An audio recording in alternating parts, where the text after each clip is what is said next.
Okay, so we're going to try this again. I think the sound quality was all that great last time. So let's see if this... Alright, so we're live here. I'm going to play a little Call of Duty. I didn't think the sound quality was all that good the last time, so I'm going to try it again this time. Let's see how this goes.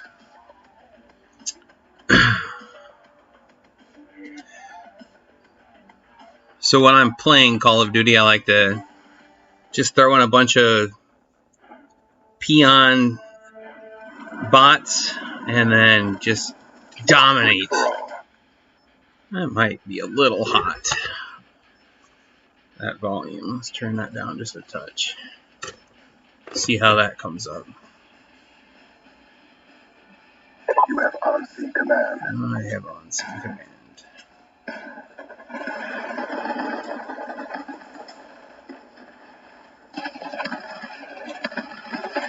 There's a headshot. Whoa! Oh, man, died that fast?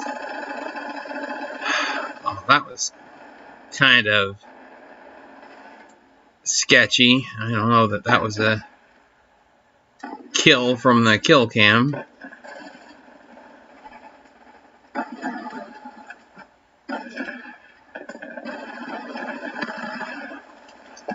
Okay.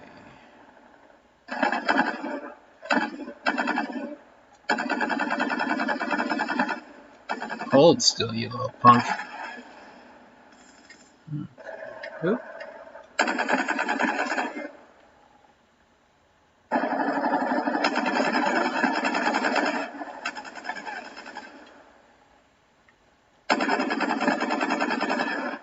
Oh.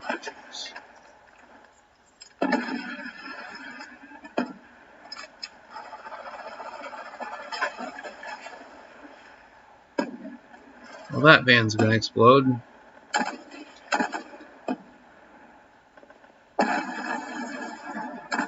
Called it. Alright.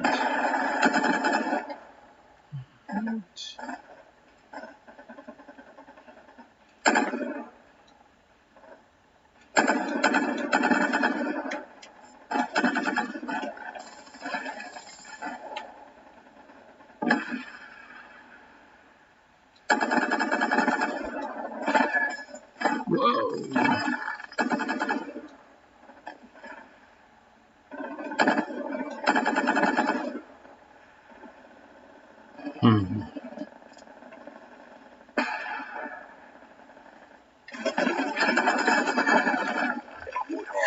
That was close. Whoa. On standby.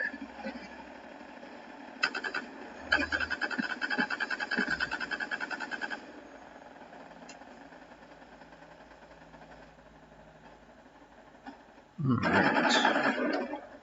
Let's go. Oh, that's not what I meant to do. Let's go ahead and reload. Duck down. Crawl back here. Now let's send a warthog their way. And let's bring the Lone Star. I think it's cool that you can see the plane fly right by. That's cool. Target's destroyed. Alright. Currently tracking all targets are on its way.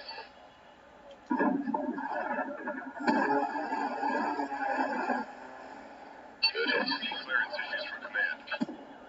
3 confirmed. Weapon awaits out of follow 16 seconds. Oh man, they killed my Lone Star. Can you believe it?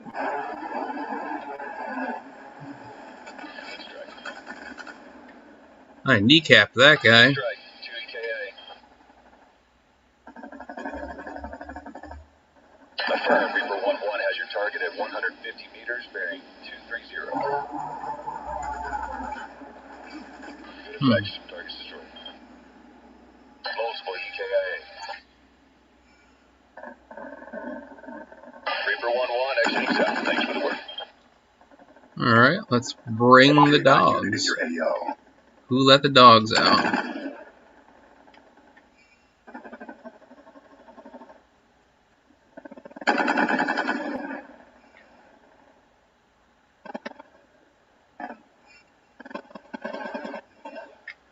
Well, I hear him. I don't see him.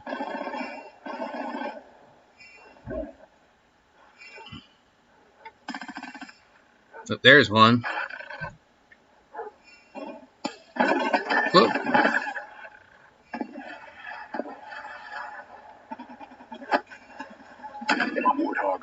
About shot my dog. Lodestar awaiting orders. Alright.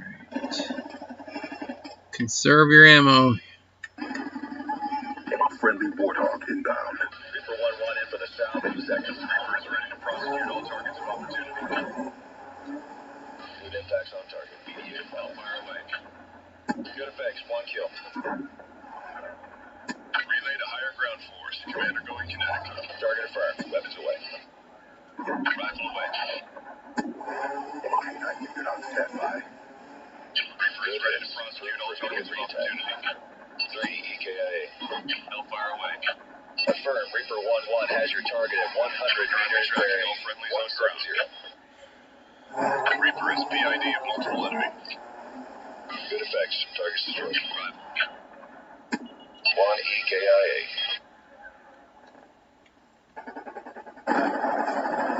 Weapon away. Time of fall. 16 seconds. Uh-oh. Out of ammo. Good hit. Well, almost. Good effects. We're gonna have to run out and get some ammo. Switch up the guns.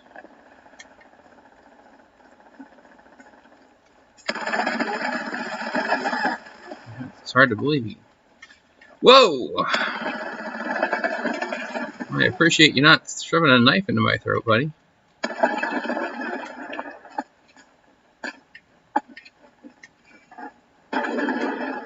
Somebody's found me.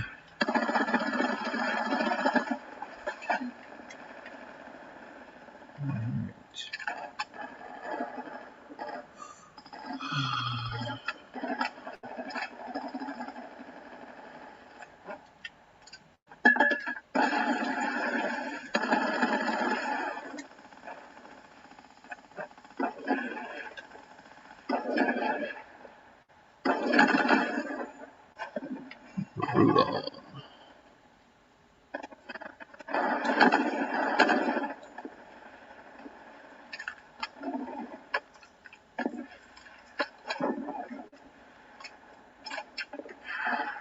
Friendly K9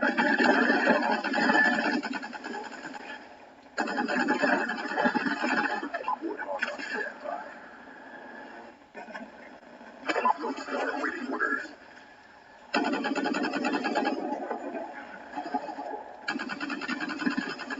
K9 unit awaiting orders. Okay. Warthog inbound. Our sensors. Friendly Lodestar inbound. Maintain sensor posture. Good impacts on target. BDU to follow. 3 EKIA. Missile away. Relay to Jock up to the time. Reaper 1-1 has your target at 150 meters bearing 230. Hellfire away. Good strike. I wonder if I could accidentally hit my own Warthog. Sensor posture. Reaper 1-1 is visual friendlies and tally target.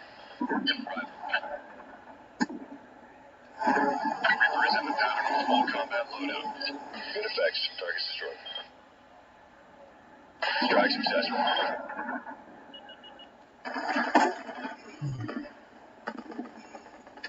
Guess we better reload.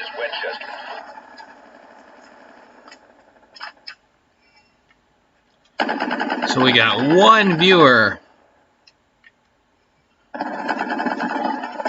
Might you? Ooh, golly Moses! I better pay attention to what I'm doing here.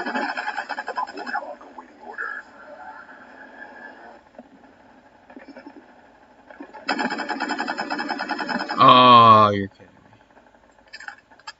Oh, he came back to see what was going on.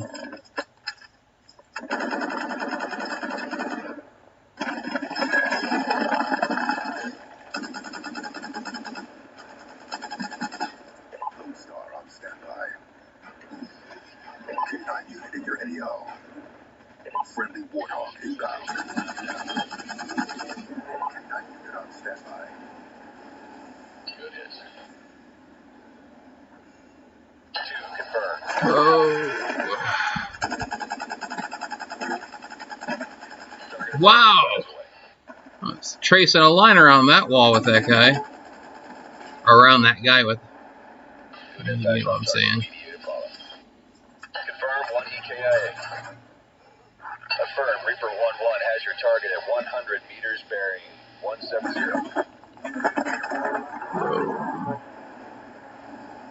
Good effects. Target's destroyed.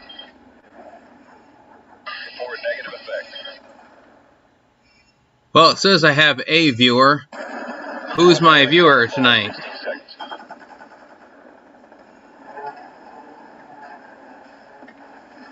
Good hits. For immediate re-attack. Target's destroyed. Friendly K9 unit in your AO. Initiation point.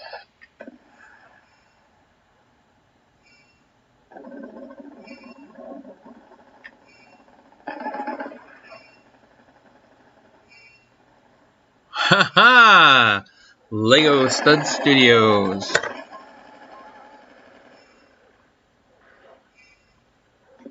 This is my Sioux City Sarsaparilla root beer.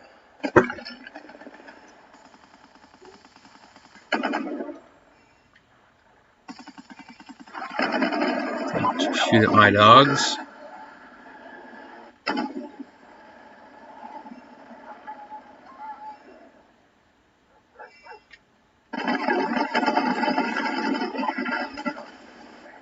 Well, we better start using some of this stuff up here. Friendly Lone Star inbound. Reaper is PID of multiple enemy. Missile away.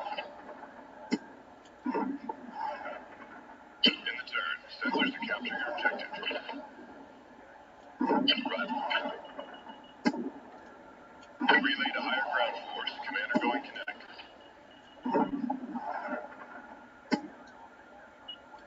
They'll fire away.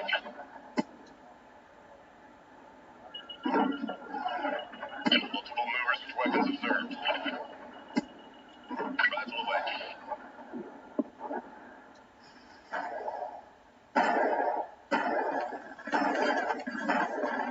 Friendly Warthog inbound.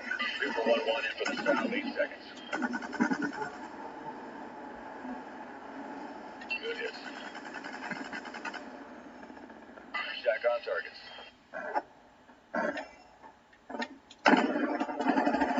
Affirm, Reaper 1-1 has your target at 100 meters bearing 170. Good effects. Target's destroyed. What did I grab? Good strike. 2 EKA. Target affirmed. Weapons away. Who in the world gets a... What do we got here? Good hits. Approved for immediate re-attack. Strike successful. Whoa, whoa, whoa. Oh, no, that is going to cost me. Reaper is in the pattern with full combat loadout. See if I can protect myself. Probably not. Nope, shot myself dead. Working deconfliction with other This is unbelievable. They'll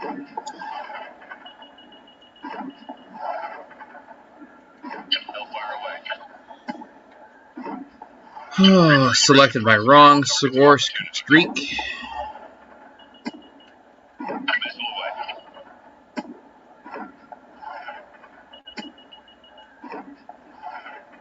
In the turn, sensors are capturing our objective. Rifle.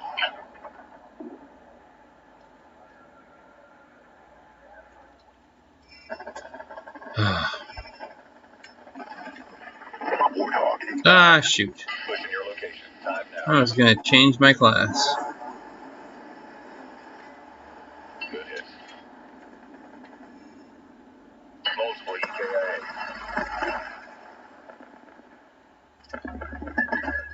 Affirm, Reaper 1-1 has your target at 150 meters, bearing 230. Good hits. Proof for immediate re-attack. 3 EKIA. Reaper 1-1 is visual friendlies and tally targets.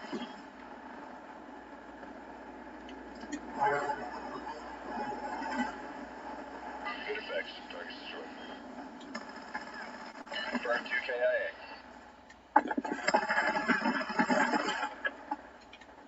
Everybody's using the same gun. Friendly canine unit in your AO. This is Call of Duty Black Ops 2. It's an older game, but I like it's using pretty much modern weapons, so you don't have a lot of the like lasers and whatnot. Whoa! Oh, I want his gun. Alright. Get back here. Where'd he go? There he went. Oh, man, he got me. Alright.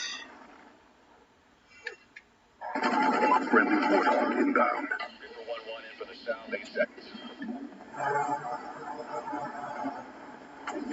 Good strike. Good effects.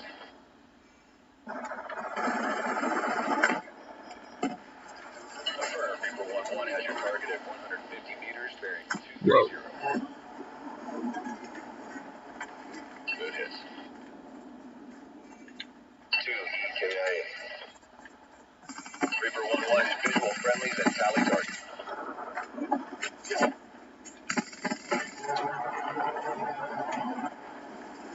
Good impacts on target. PDA to follow. Multiple EKIA.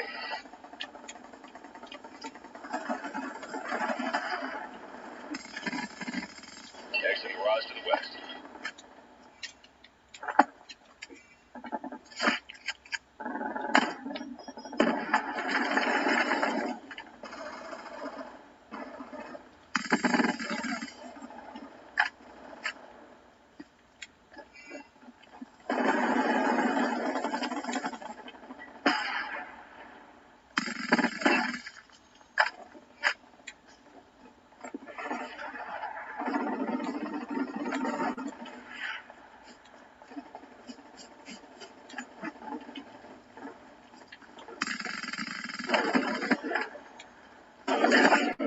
Warthog on standby.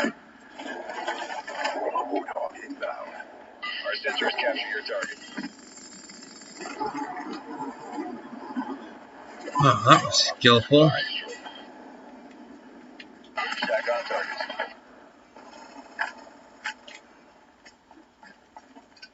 Weapon away, time of follow 16 seconds. Canine unit awaiting order. Good. Friendly canine unit in your AO. 3 EKIA. Reaper 1-1 has your target at 150 meters, bearing 230.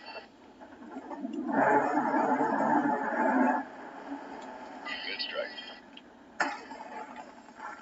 3 EKIA.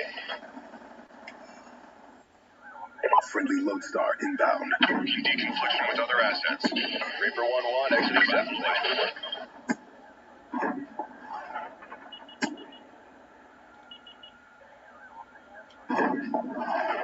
Established left-hand orbit, 10,000 feet AGL. Missile away. Multiple enemy moving tactically. Multiple movers with weapons observed. Arrival. Relay to Jock, updated timeline. Established left-hand orbit, 10,000 feet AGL.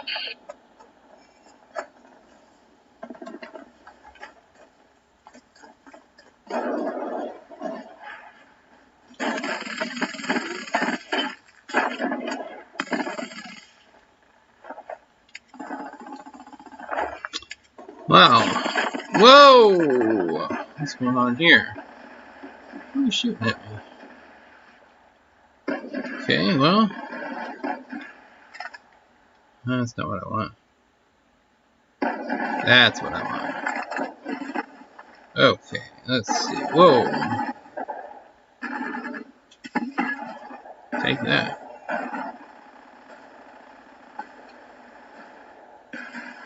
Apparently I need to set something up here.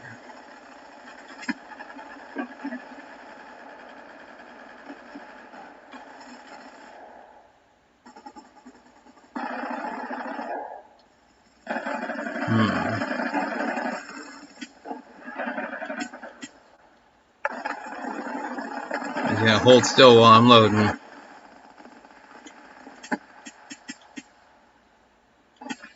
This gun's got a lot of jump to it. Oh, I blew us both up. Oh, that was unfortunate.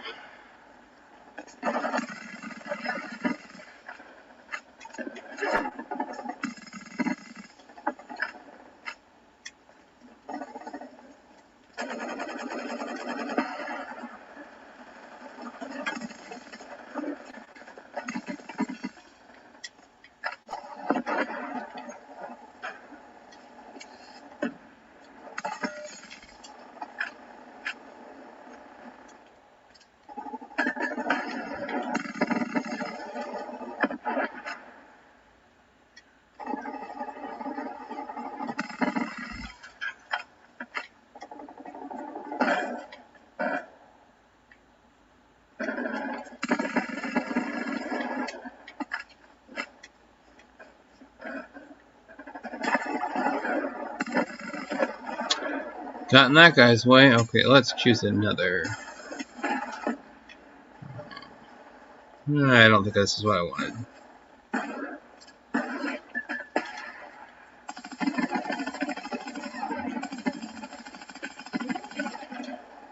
Ooh.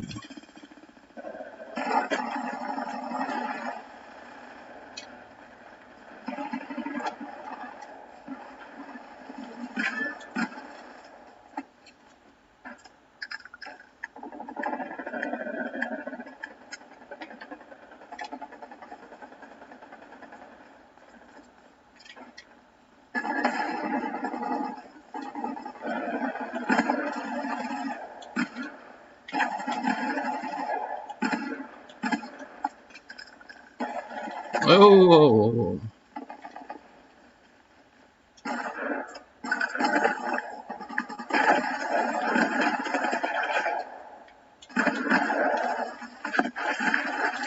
Oh man. Alright.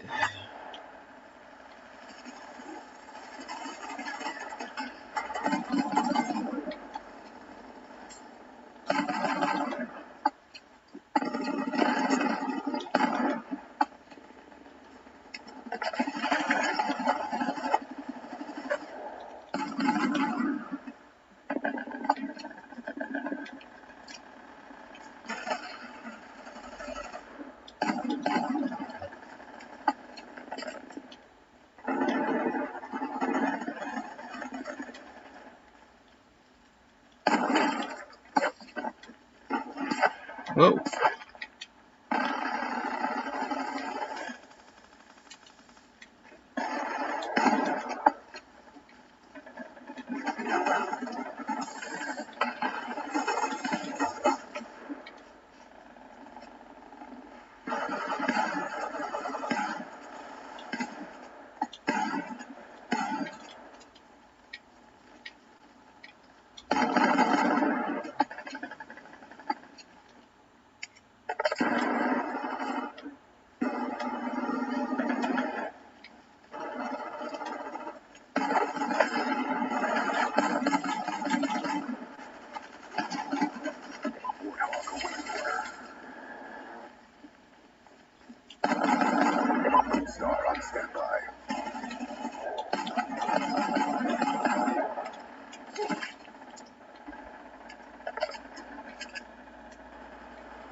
K9 unit in your AO. Friendly Warthog inbound. Whoa, look at all those guys. Combat loadout. Missile away. Good hits. Approved for immediate retake. Good strike. Multiple EKIA. Clearance issues from command. Target affirmed. Weapons away. Rifle away. Working deconfliction with other assets. Good impacts on target. BDA to follow. 3 confirmed. Affirmed. Reaper 1-1 has your target at 100 meters bearing. Relay to higher ground force. Commander going kinetic. Good hits. Reaper is in the pattern with full combat loadout.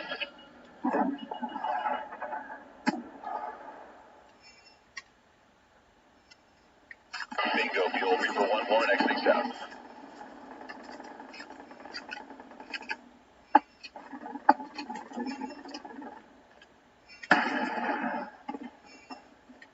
Where'd he go?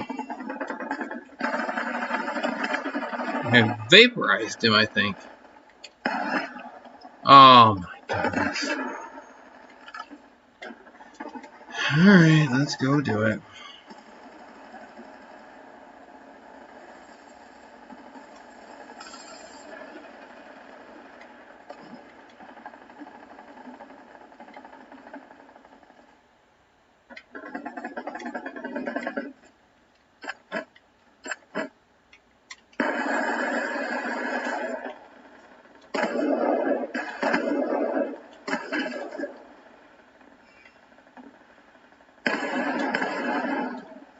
Oh, I forgot. I wanted to switch this gun out.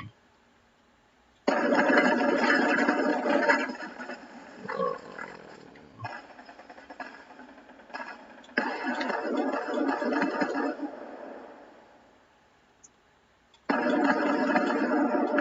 It's nice this is semi-auto, but it does not hit real hard.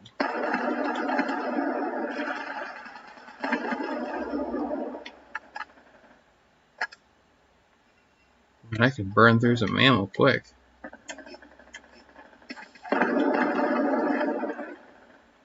Who's got the stones to shoot it?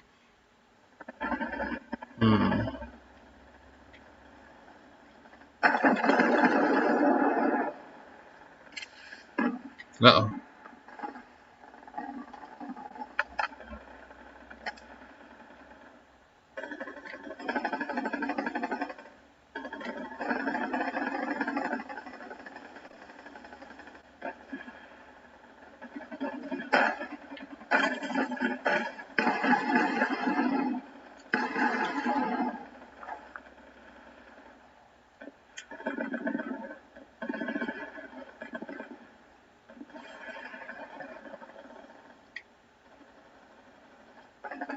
Be advised, hostile care package inbound.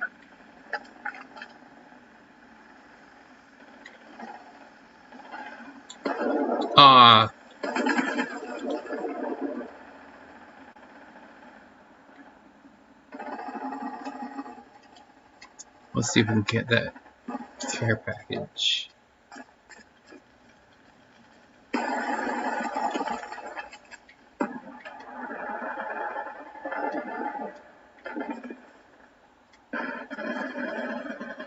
Oh, there it is.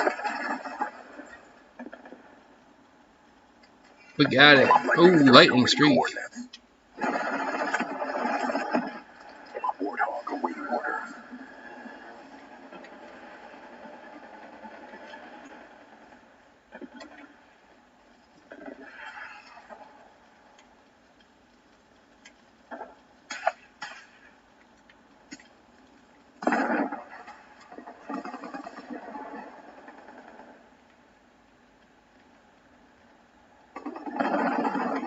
Okay. Warthog inbound. Reaper 1-1 in for the south, 8 seconds.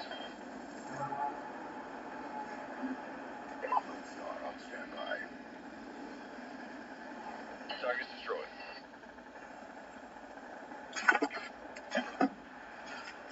Reaper 1-1 is visual friendly and tally target. K9 unit on standby. Multiple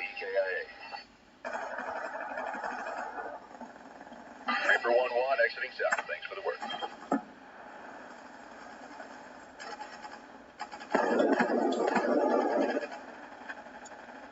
2 shots. 1. I have no ammo.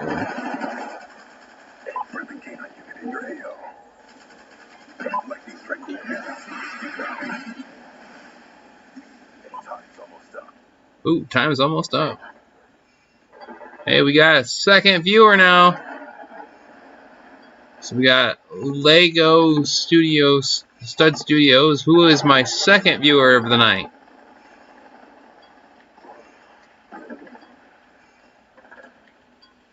Literally walking around with no ammo. Well, I guess I didn't even use the score streak. Oh, got him. That'd be cool if that was the ending kill shot, or kill.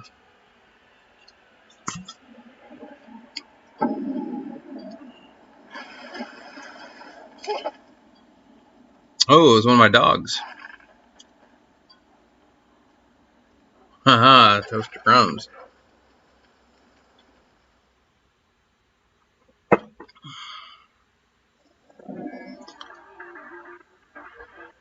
Well, enough of this madness.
What's up, man?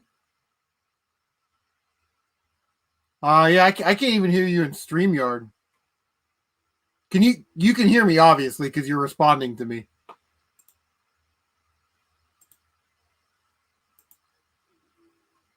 What's up, man? Yeah, I can't even hear you. Okay, yeah, I can hear me. I can hear me on the YouTube. You broke it. You broke your computer. I don't know. Did you accidentally mute it on the keyboard with like the F1 key?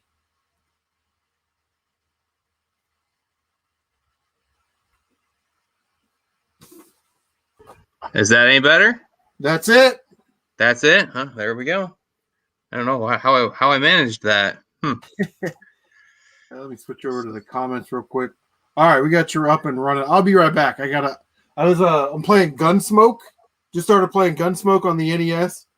So, and then I got to run and do something. We're playing golf in the morning, so I want to make sure I throw my golf clubs in the car before we go. So I know everybody in the chat is excited to see me. I'm here, but you have to give me a couple minutes. So.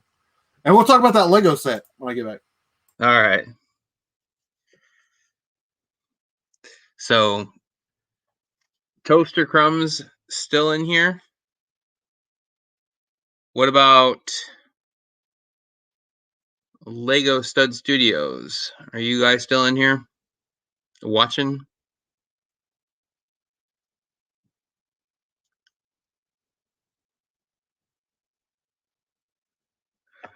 Toaster Crumbs can still hear both. So I don't think I'm not watching this stream, so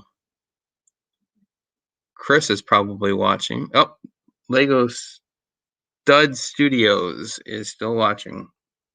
Is it just you, or are any of your brothers watching as well?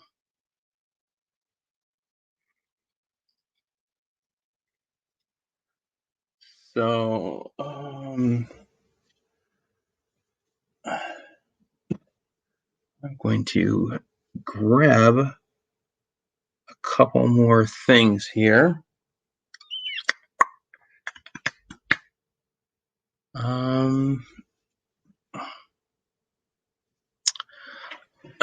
Just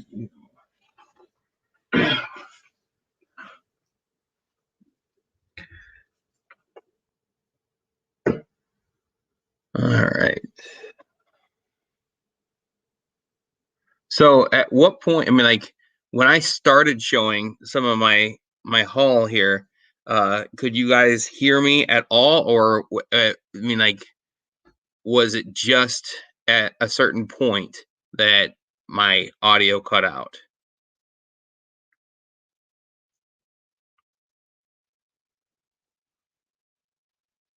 Could you hear any of what I was sharing in the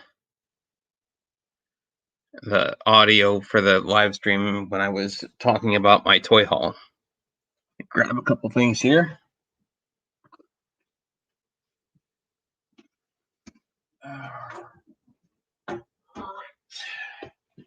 Ooh. Not want to drop a bunch of stuff. All right. Stand by for a second. I'm going to grab a couple of things for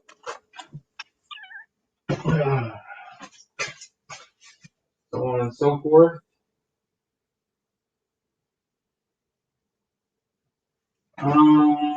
Where did I put it? Huh. I would have thought that it was a lot easier to find than that. That's it. Okay.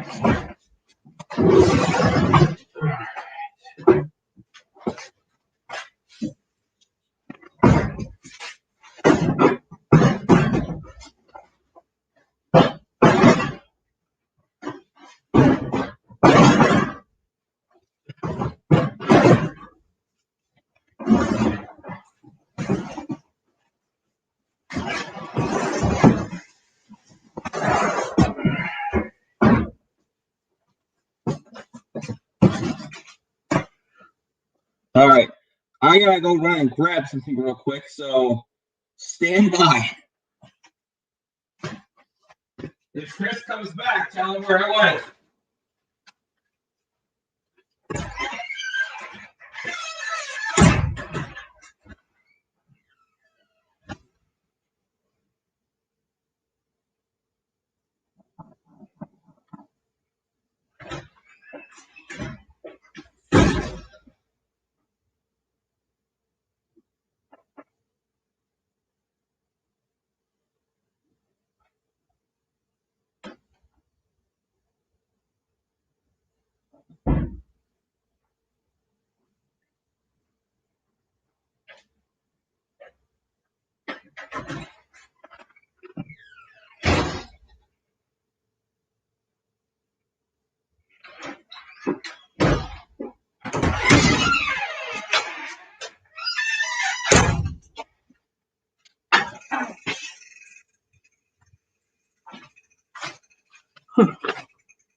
Okay, all right.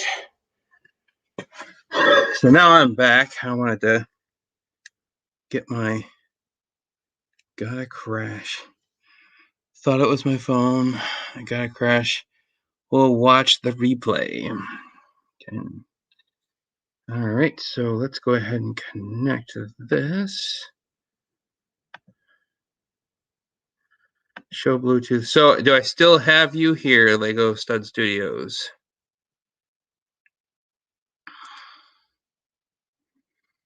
Okay, I'm going to have to check the audio another way. All right. See if this is. Nope.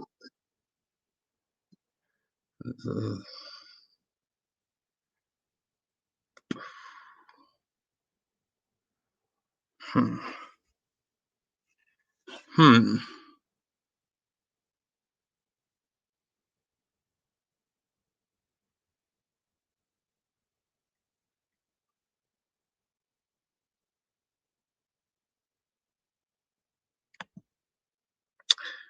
Okay.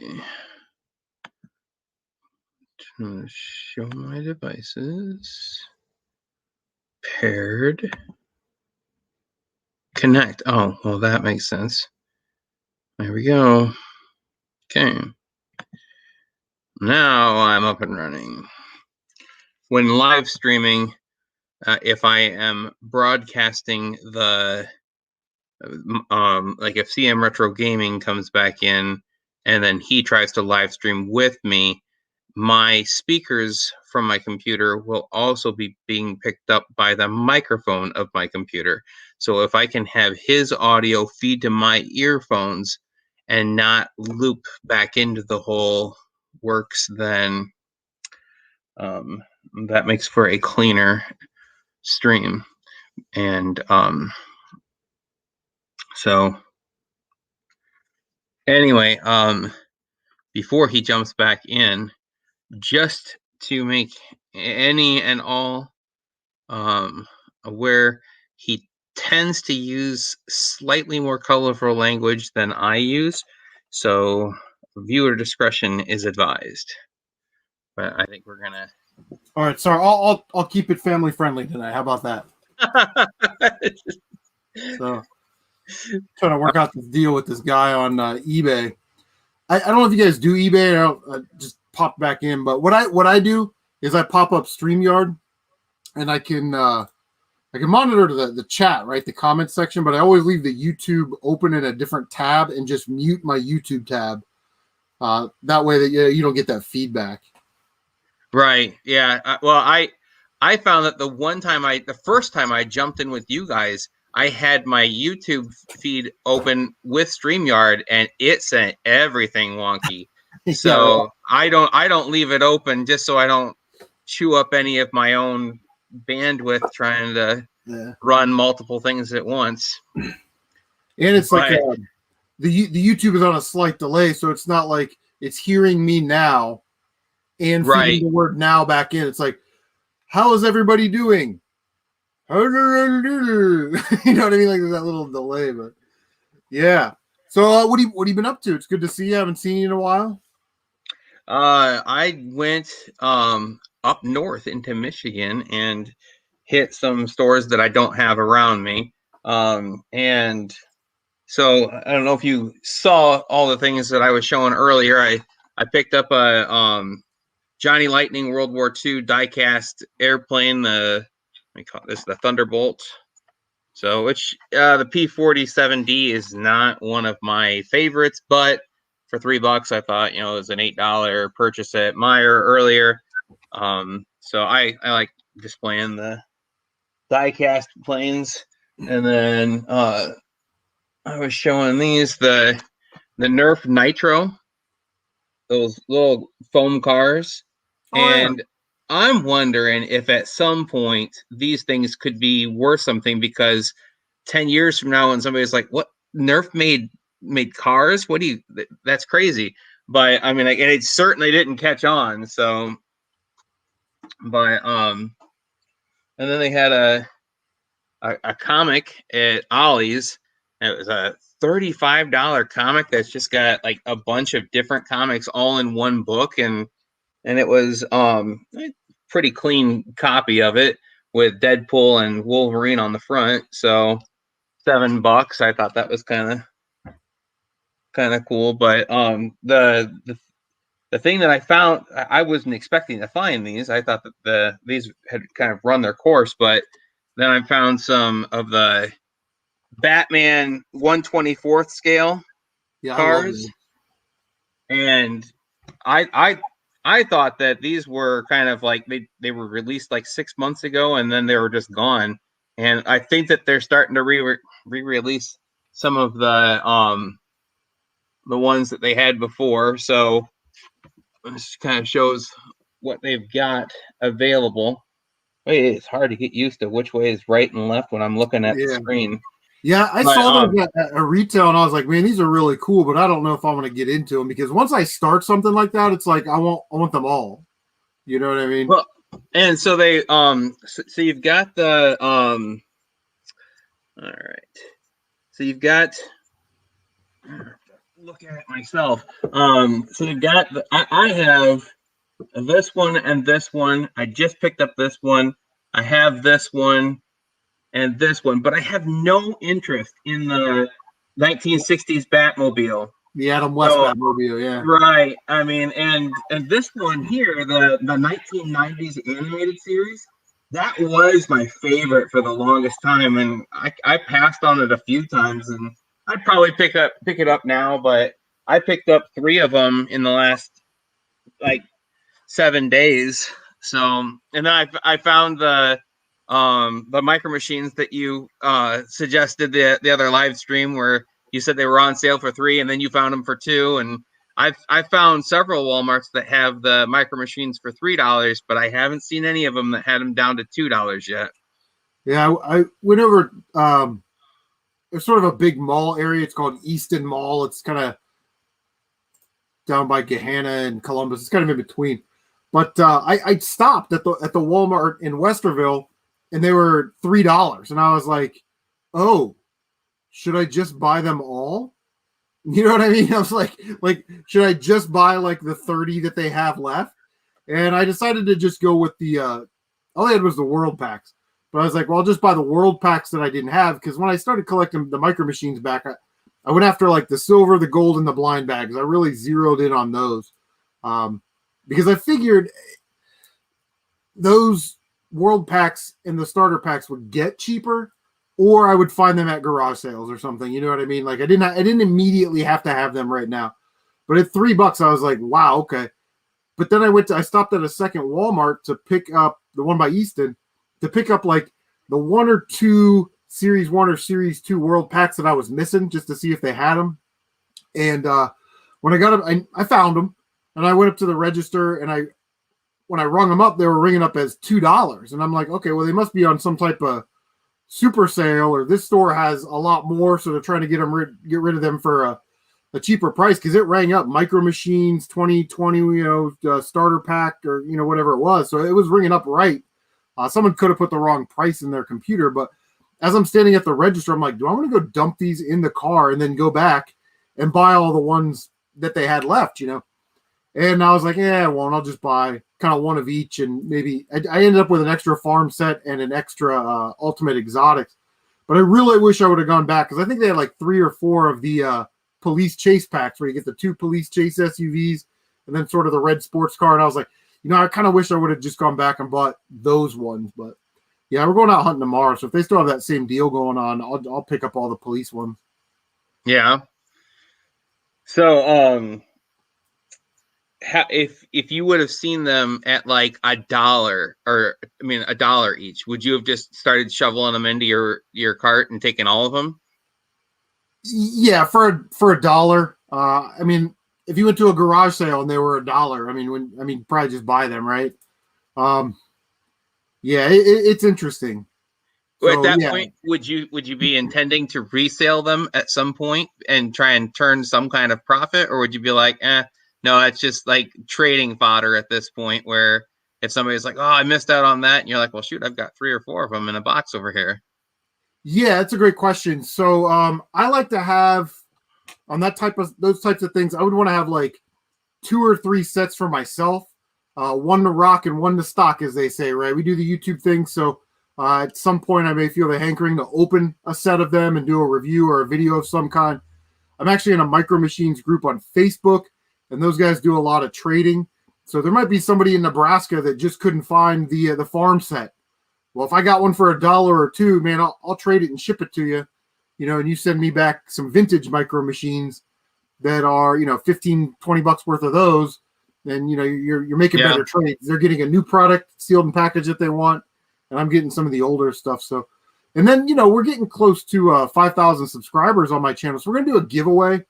And in the past, my giveaways were like video game related, but I think for 5,000, I want to do something that encompasses everything that we do on the channel. So there will be some video game stuff. There'll probably be a T-Public shirt of your choice, some Lego stuff, minifigures or little sets or something, and then micro machines. It's a big part of the channel, and I love doing the reviews and taking a look at them, because it's one of those things where I was out of Micro Machines for so long, and then they came back with new product, and you just get so excited. You get like almost obsessive about it, Yeah.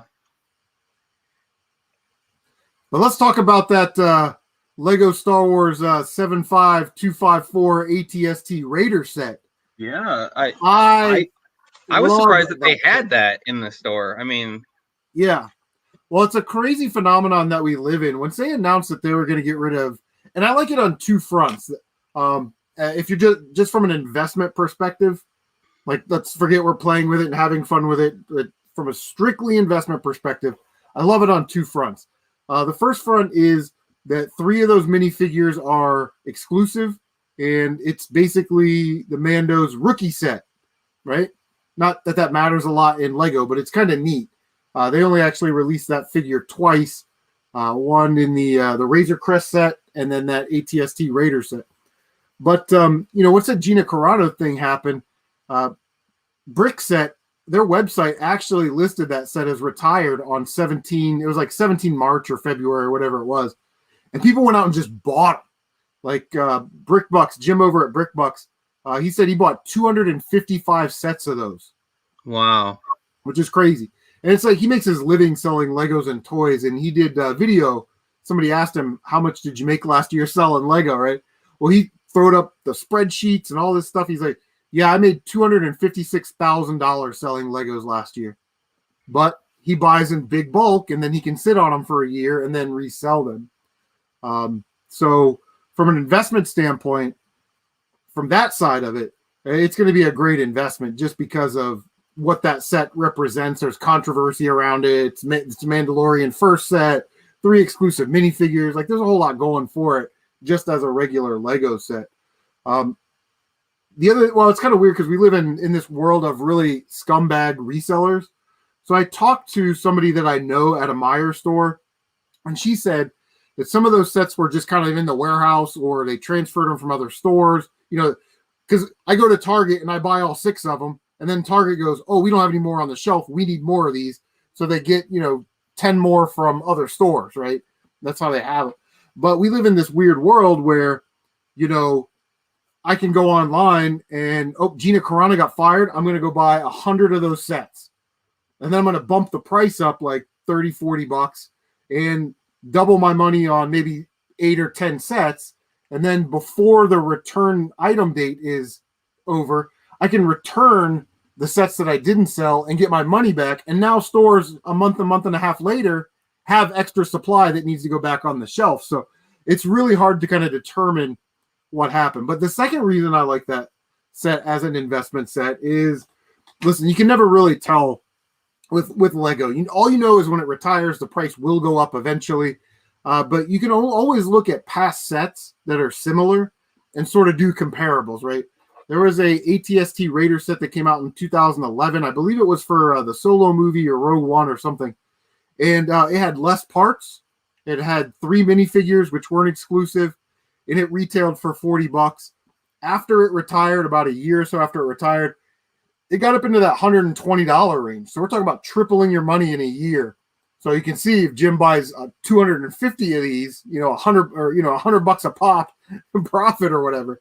But that set's come down to about $80. So even after its peak, it's still twice as much as anybody's paid for it because they're 40 bucks, But just as an investment piece, I bought 6 sets because that's all I could afford. I got 3 basic rules when it comes to investing in Lego. 1, Lego is very expensive. If you do not show any type of discipline, you're going to start taking out second mortgages on the house and running up credit card bills. So you got to stay disciplined.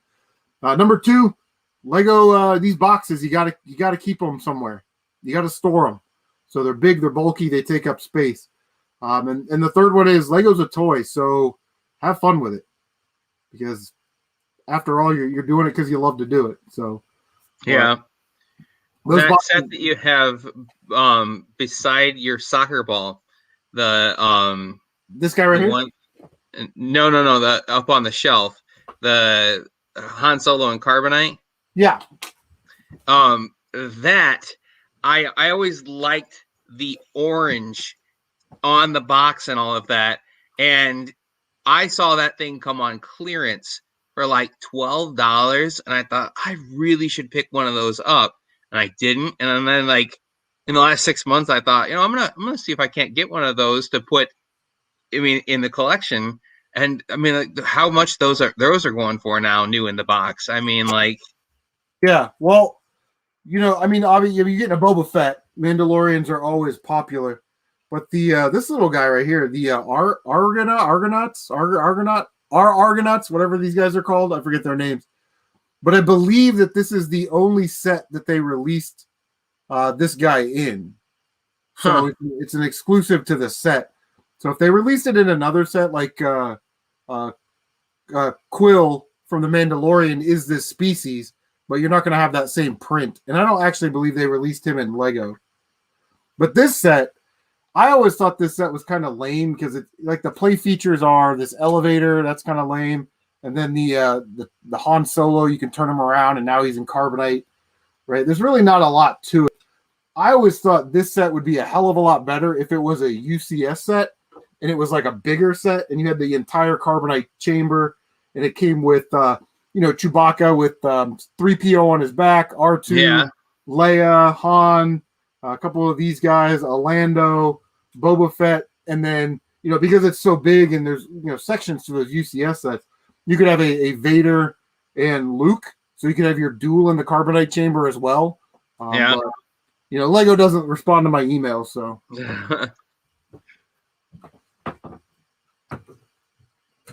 But, this one is another one that I really like. I think I got these off Facebook for like $10 a piece. This is Yoda's Jedi Starfighter from the Clone Wars. And, these Clone Wars sets are getting ridiculously expensive because they only really released them during that time period. It's not like they're going to release another Yoda's Jedi Starfighter, And it was only seen in like 2 episodes of the Clone Wars or something. Huh. But, yeah, it's a really cool set. I got them cheap off of Facebook. Like I said, too fun. I haven't had a whole lot of.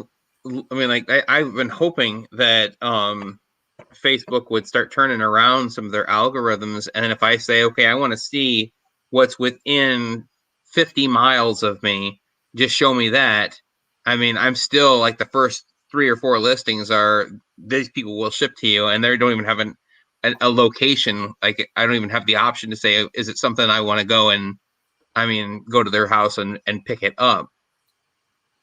But so I keep getting people from Columbus trying to jump into my buy sell trade group, and I have a question like, are you from? And then I list the 6 counties that are closest to me, and they click no, and then they start posting stuff from Columbus, and I'm like, guys, this is, and I even said, if you're willing to drive to Northwest Ohio, then okay, I guess that's fine. But I mean, I'm about ready to just close the group down. I just can't get it to take off and do anything. But yeah, Facebook, and it's like that, like years and years ago, right? Like Craigslist used to be good. And then all of a sudden, people that started buying and reselling just started posting all of their stuff on there, and it's like, I understand why people have a big problem with eBay because of the fees and this and that.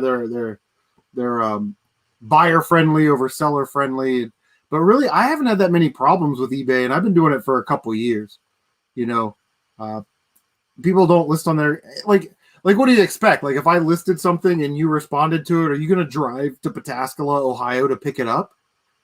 You know what I mean? Like, it doesn't even make sense. So they're just trying to avoid fees and that kind of stuff. And listen, you cast a bigger net, you catch more fish. So, right. Yeah. Yeah, man, I don't know if it's a requirement that they put the location on the listing, and then if you see that it's a listing that doesn't have a location on it, you can automatically just delete their post. And then, eventually they'll get the hint and they'll move on.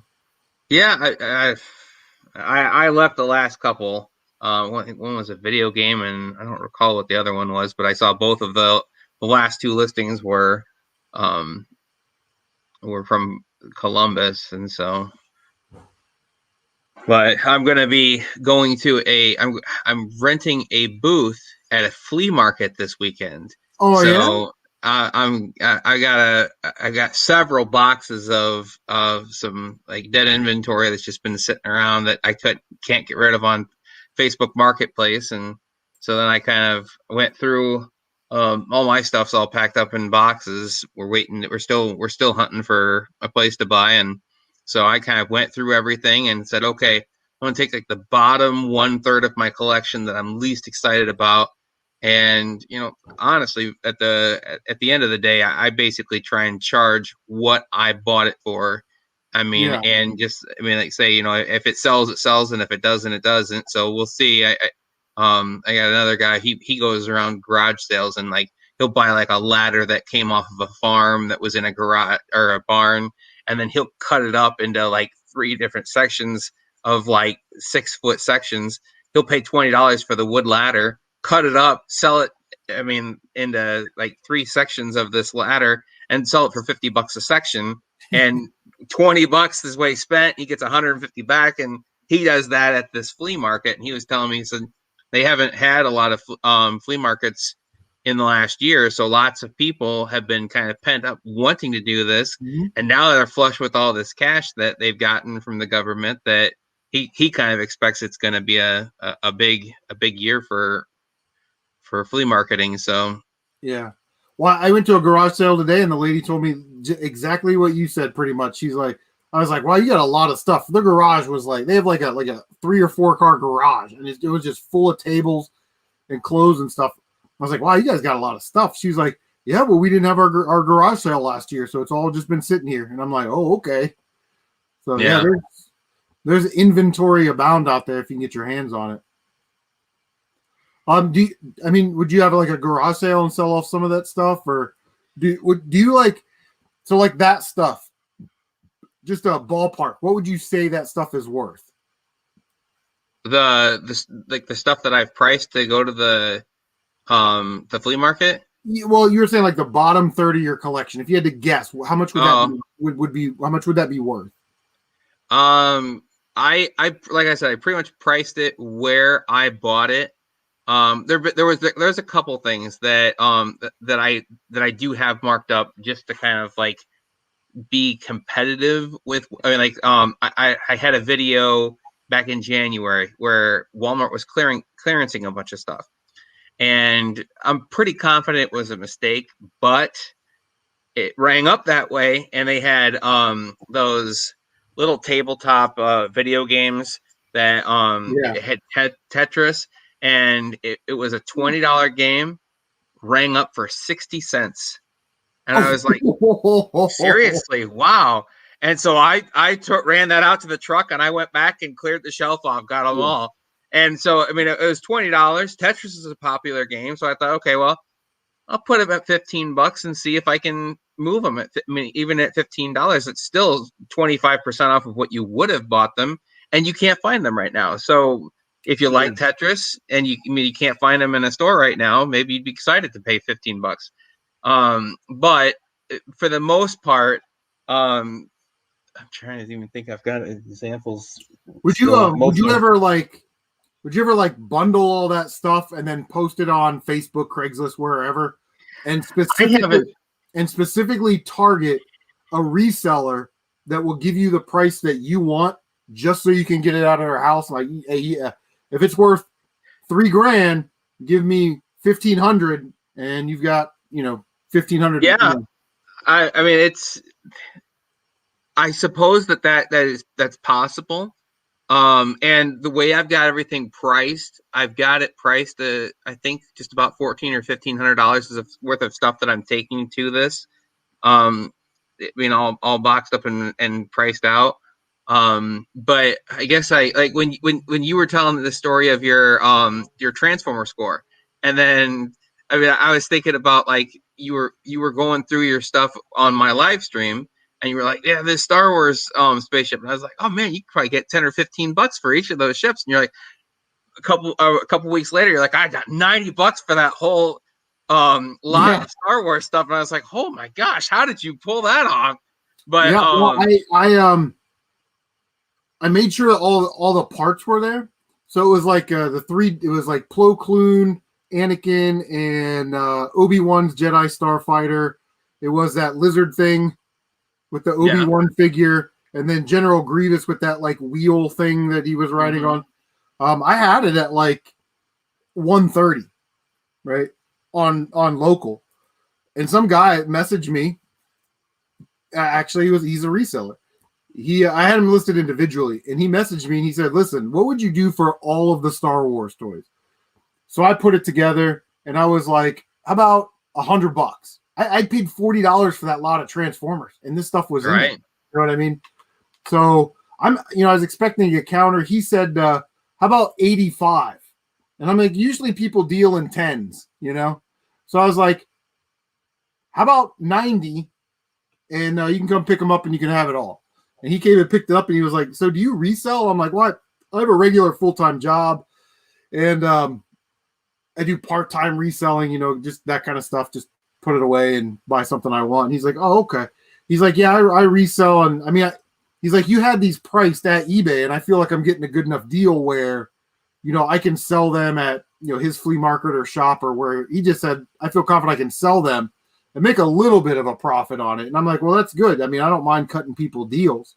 The other thing that I found in that box was a Digimon scanner. I don't know anything about Digimon, but those things were going for like $150 or $160 on eBay. So I put batteries in it, showed that it was working. I was like, this item will ship in a box, whatever. And I put it up for $10 cheaper than what everybody else had it at on eBay. And then it was like 150. So I had it at like $139.99. The first chance I got to send an offer to somebody, because I had like 3 people watching it, I sent them an offer $129.99. Sold it just like that. So I had $210 out of that $40 box before I ever sold one of the 100 and something Transformers. Wow. And I've been selling, I sold 5 of those today. Those Transformers. Really? So I was like another $100 for the Transformers. On eBay or on Facebook Market? On eBay. Yeah. Yeah, so I would say that I've got probably about $1,500 worth of inventory priced out and ready to go. I'm hoping my end hope is that I break even. That if I bought something for 10, I get $10 out of it. Or when I got like those Tetris things for 60 cents and I make $15 on it, then I can absorb some of that on like I've got like a General Lee that I've got $180 in. Maybe I paid too much for it, but if I sell 2 or 3 of those Tetrises, then I can come down off of that $180 and still not get hurt to move it. So yeah. But a lot of I noticed last year, especially when I go to garage sales, there's people that have got like 35 of the same screwdriver sets, right? They obviously bought like pallets from Amazon or something. But I thought about, again, connecting, communicating, resourcing, that type of stuff. Communicating with them like, hey, if I got a big box of whatever, is that something that I can come over here? I can sell it to you, give you a good deal, make sure I get my in. Because those guys have garage sales Thursday, Friday, Saturday, every week when the weather's good. So right. If they see the ability to turn a profit on it, I don't know why they wouldn't, but this will be my first experience with a flea market. I mean, I think that like for example, this is not for sale, but like if I was going to sell this on garage, that was actually, I thought it was a pretty good price because I see them going for upwards of like $30, $40, $50 sometimes when there's not many of them on eBay. But I feel like if I set this, even though it's brand new in the package, if I set this out on a garage sale, I mean, people turn their nose up at like, well, you want $10 for that? Why should I get, I want it for $4. I mean, so I find that at least around me, people kind of have this like garage sale price mindset of, yeah, I want it for a tenth of what it would have cost retail. So yeah, I mean, like my mom's going to have a garage sale that she's like, bring whatever you don't sell at that flea market over, since you already got it priced, bring it on over and we'll just set it out. And so we'll see. This is my first time selling at a flea market, but I'm hoping that it's a different animal than a garage sale where people are going to be like, they're like, I would figure on spending $400 today. And so buying something for you for $20 isn't that big a deal, where people go out garage sale and sometimes they only bring $40 in their pocket and they don't want to blow it all in one item. So yeah. Is it one of those flea markets where you actually have to be there and you're interacting with the person, or is it one of those where you like, because we have a couple of those around here where you basically, you buy the space, you set up your tables, you put the items on your table, you price them, and then you don't even have to be there. The person just, it's all indoor, but then the person would just like pick it up, take it to the front of the place there, and then they ring it up, and then you get they call you and you get your cut, or however they do that every 2 weeks. But I'm like, I don't want people, this guy owns Out of This World Games. It's a game and toy thing. He does the Columbus Toy Show. I forget his first name. We have a liquidation store across the street, and he bought he rents like a little area in there. And he's got glass cabinets. He's got G1 Transformers, GI Joes. I don't understand why he does this, but he's got Lego sets like on the shelf, and these are like $300, 1980s Space Series Lego sets, complete in the box.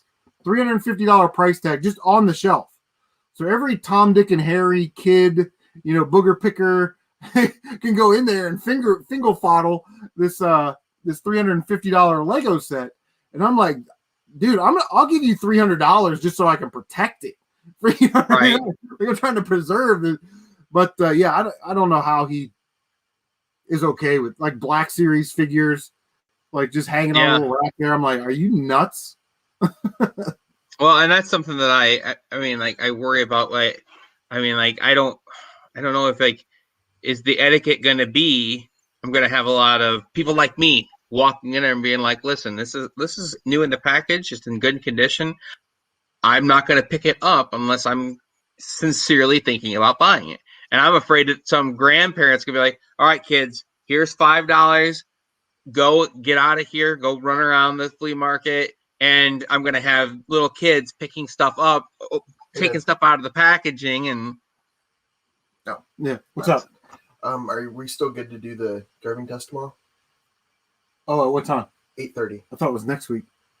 I can schedule it for next week. Are you good? I feel good, yeah. Okay. I'll cancel golf.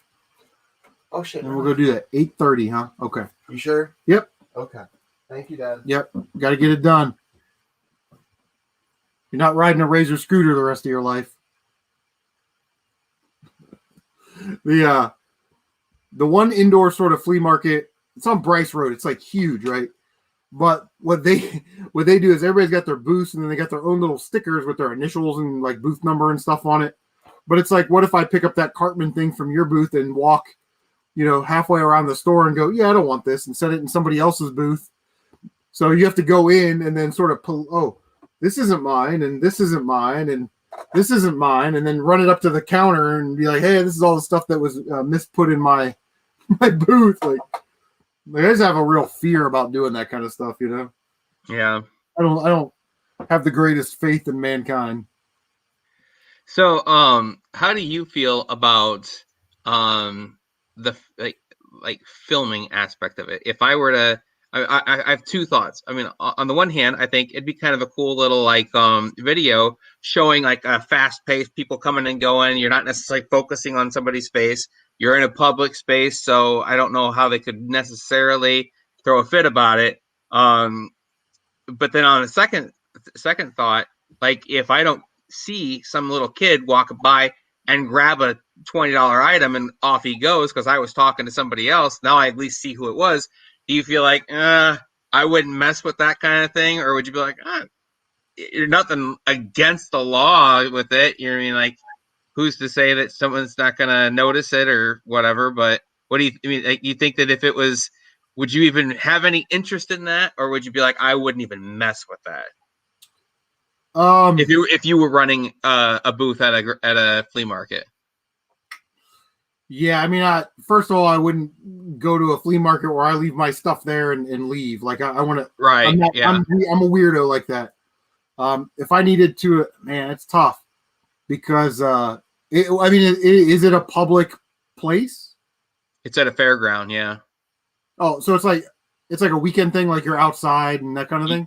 Well, I believe that. I mean, they had outdoor spaces and indoor spaces. I have an indoor space, so I mean, like there's from what I understand, there's going to be thousands of people. It's not going to be like a small, like little, or I mean, this is a once a year event. So people who want to come to this flea market, they've got it marked on their calendar. This is the weekend that flea market's happening. So I'm going to this flea market. So yeah, I just think that's kind of up to you. If you want to set up a camera, I would almost, I'd probably do like a more of a strategic placement of items. Like maybe have, if you're standing, I don't know if you got like a horseshoe kind of like 3 table kind of setup. I mean, I don't know how the setup is, but kind of put all of the more expensive items where you're going to be most of the time. Right.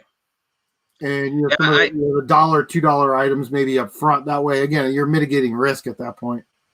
Yeah, and I'm trying to decide how. I've got a 10 by 20 space, and I can do anything I want with it. I mean, I have to bring my own tables, my own chairs, whatever I want to have, I have to bring.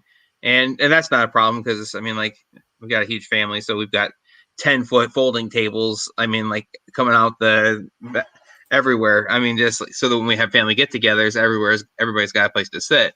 And so we do a lot of garage sales through the years at each family member's house, and so I can pretty much set it up the way I want. I had thought about just saying, okay, I'm just going to halfway through this 10-foot by 20-foot section, just like so that they don't have to shop from the aisle. They can actually step into my booth, but I'm on the other side of the table, and people are only on that front side of the table, and I can watch everything that's there. Instead of having like this W or U shape where I can keep on track of one section at a time, but I can't really see everything.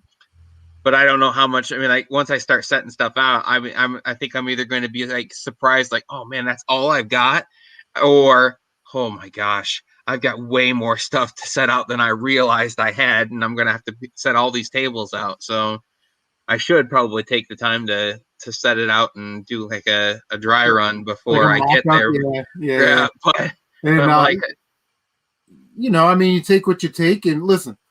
Yeah, you have $1,500 and you sold all of it. Is that a good day or not a good day? oh yeah, Probably a good day. But if you don't have enough table space, then as inventory sells, then you can put more stuff out. right. Or put like if you got 10 Funko Pops, put 2 Funko Pops out, and when somebody starts looking at the Funko Pops, you can say, "Hey, if you're interested in Funko Pops, I got an extra box of them right here." Yeah. It'll kind of save you some table space. And I'm thinking like for the Tetris games, not setting out like a bunch of them, set one of them out, and as it sells, set another one out, and that kind of thing, so that people can see the variety. But like I said, I don't know how much stuff. Most of what I have is brand new in package of stuff that you can't find in a store right now. So to me, it would be like, I always think about like the stuff I set out at a garage sale, like, oh gosh, I would love to go to a garage sale that had this stuff. And then nobody cares that it's at that garage sale. Like, that's not for me. So, I mean, like that, like your trade show that you've got coming up. I mean, that intrigues me like a lot. I would love to get in on that, but I hate shipping stuff to the post office. I don't trust them. I mean, I don't know if they don't like me, but they always rake me over the coals. And I mean, like, if you were like, how so? Like I'll have like this right here. If I want to ship this and I sell it on eBay for $25. I mean, like I would guess it's going to cost me between $8 and $12 to ship. And then eBay and PayPal commissions, and all of a sudden I gave it away for $10 when I paid $25 for it, and I was just trying to get my money back. eBay doesn't do PayPal anymore. You can't take payment through that, or nope. People can pay with it. They can pay with their PayPal, their Venmo, their Apple Cash, App Cash, whatever it is. But when you get your payout, and it's sort of weird. So like most things, the average is about 10% fees. So they were charging like a 10% fee, and then a 30-cent transaction fee, and then PayPal was charging 3% of the final sales fee. Well, they got rid of PayPal as a seller payout system. They use managed payments, so they pay it out directly to your checking account. But it's like 11.5%, and then that 30-cent transaction. So you're saving 1.5%. It's like, I'd rather just pay the 1.5% and have the flexibility that I had with PayPal. They're doing this thing where it's like you can do managed payments and you can get paid out every day if you want. But daily payouts don't mean daily payouts because it may take 3 to 5 business days, depending on how your bank operates. They don't pay out on weekends or holidays. So I just have mine set up for a weekly payout on Tuesday. I figure that's the least likely day to have a holiday on it. Usually like Mondays and, that kind of stuff. Thursday, Thanksgiving, that kind of stuff. So Tuesday is a pretty safe day to schedule payouts. And it takes like 2 days to get to the bank and, if they send it in the morning. Sometimes they send your payout, by 7 a.m. Sometimes they don't send it until 12 o'clock in the afternoon. So now you're waiting another day because you're after a certain threshold. But I haven't had too many problems with it. I wish, like the thing that I loved about PayPal is that, say I sold an item and it was $100 and that's what, after all the fees, that's what was transferred into my PayPal account. Then I can make a decision and go, you know what?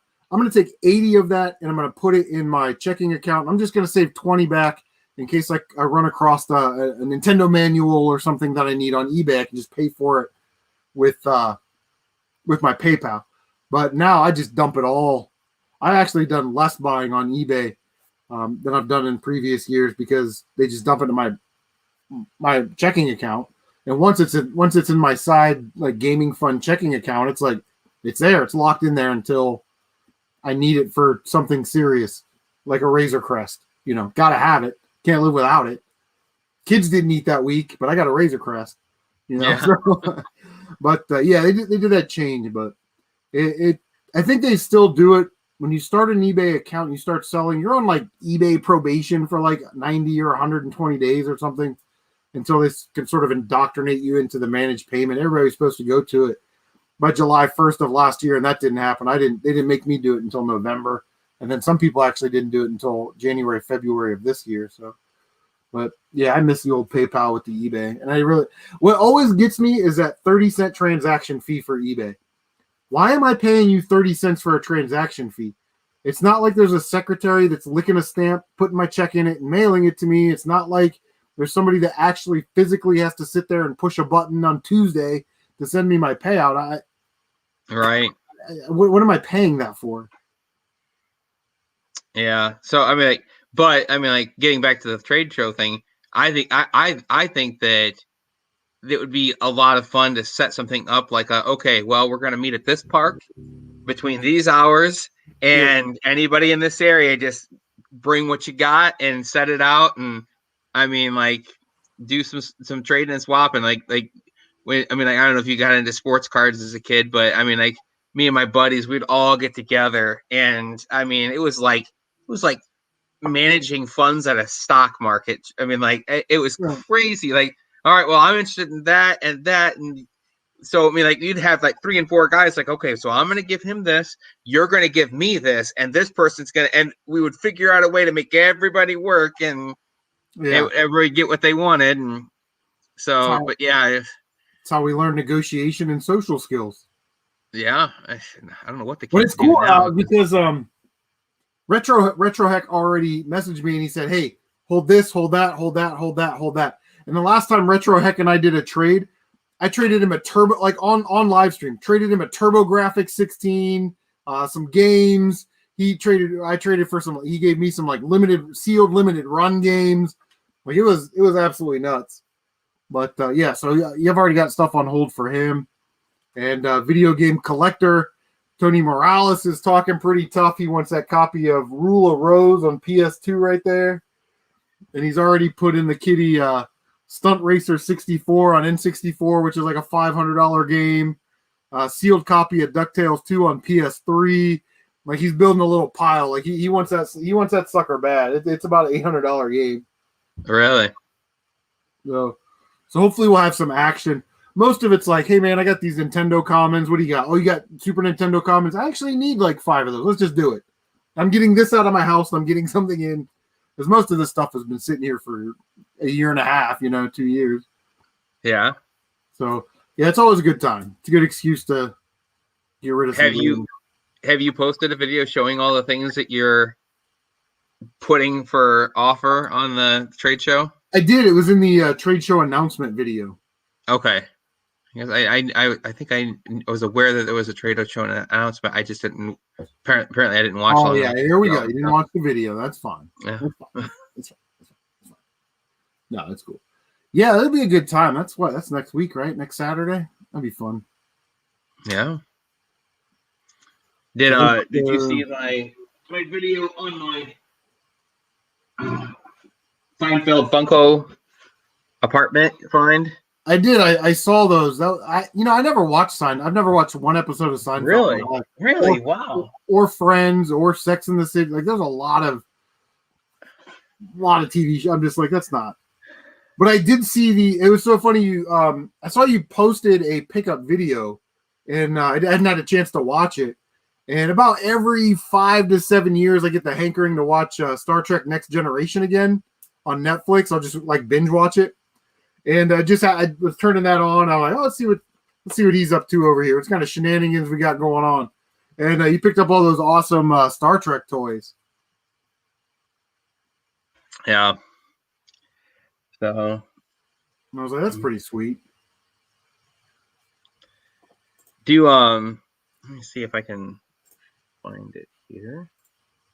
I had it on eBay. I was going to save it to show you and see if you had heard of these. Do you, for heaven's sake, I don't know why it's not cooperating with me. Do you know anything or remember ever seeing a toy line called Megaforce? They were like Micro Machines, but they were die cast like military vehicles, they had helicopters and tanks, and do they you were put remember up- those? Yeah, they were put up by like Kenner in the late 80s, early 90s. And they had like these big, huge like tanks and stuff that would like open up, and that was like sort of their playset. Yeah. I think I have some actually. This is my bin of non-micro machine micro vehicles from that are vintage. So we got Road Champs, Fun Rise, all kinds of speeds. Let me see if I can find. I'm sure I have some. That's a Road Champs.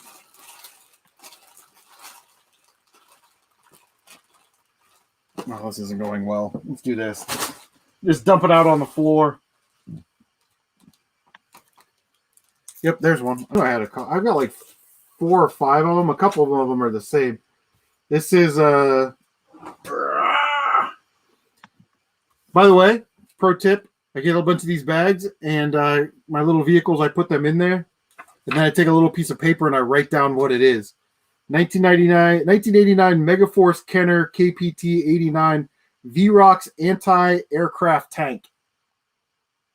Yeah. I think I had that tank as a kid. And then this one is the 89 Megaforce Triax battle tank. Yeah, I remember those. So yeah, we got those. And I think I traded a helicopter off of a kid, and then my brother had a helicopter with 2 props on it. Some Desert Wolf or something or other. And I think I've got, I want to say like 2 or 3 each of these particular tanks. So I've got 3 of these brown ones, or 2 or 3 of the brown ones, and 2 or 3 of the other ones.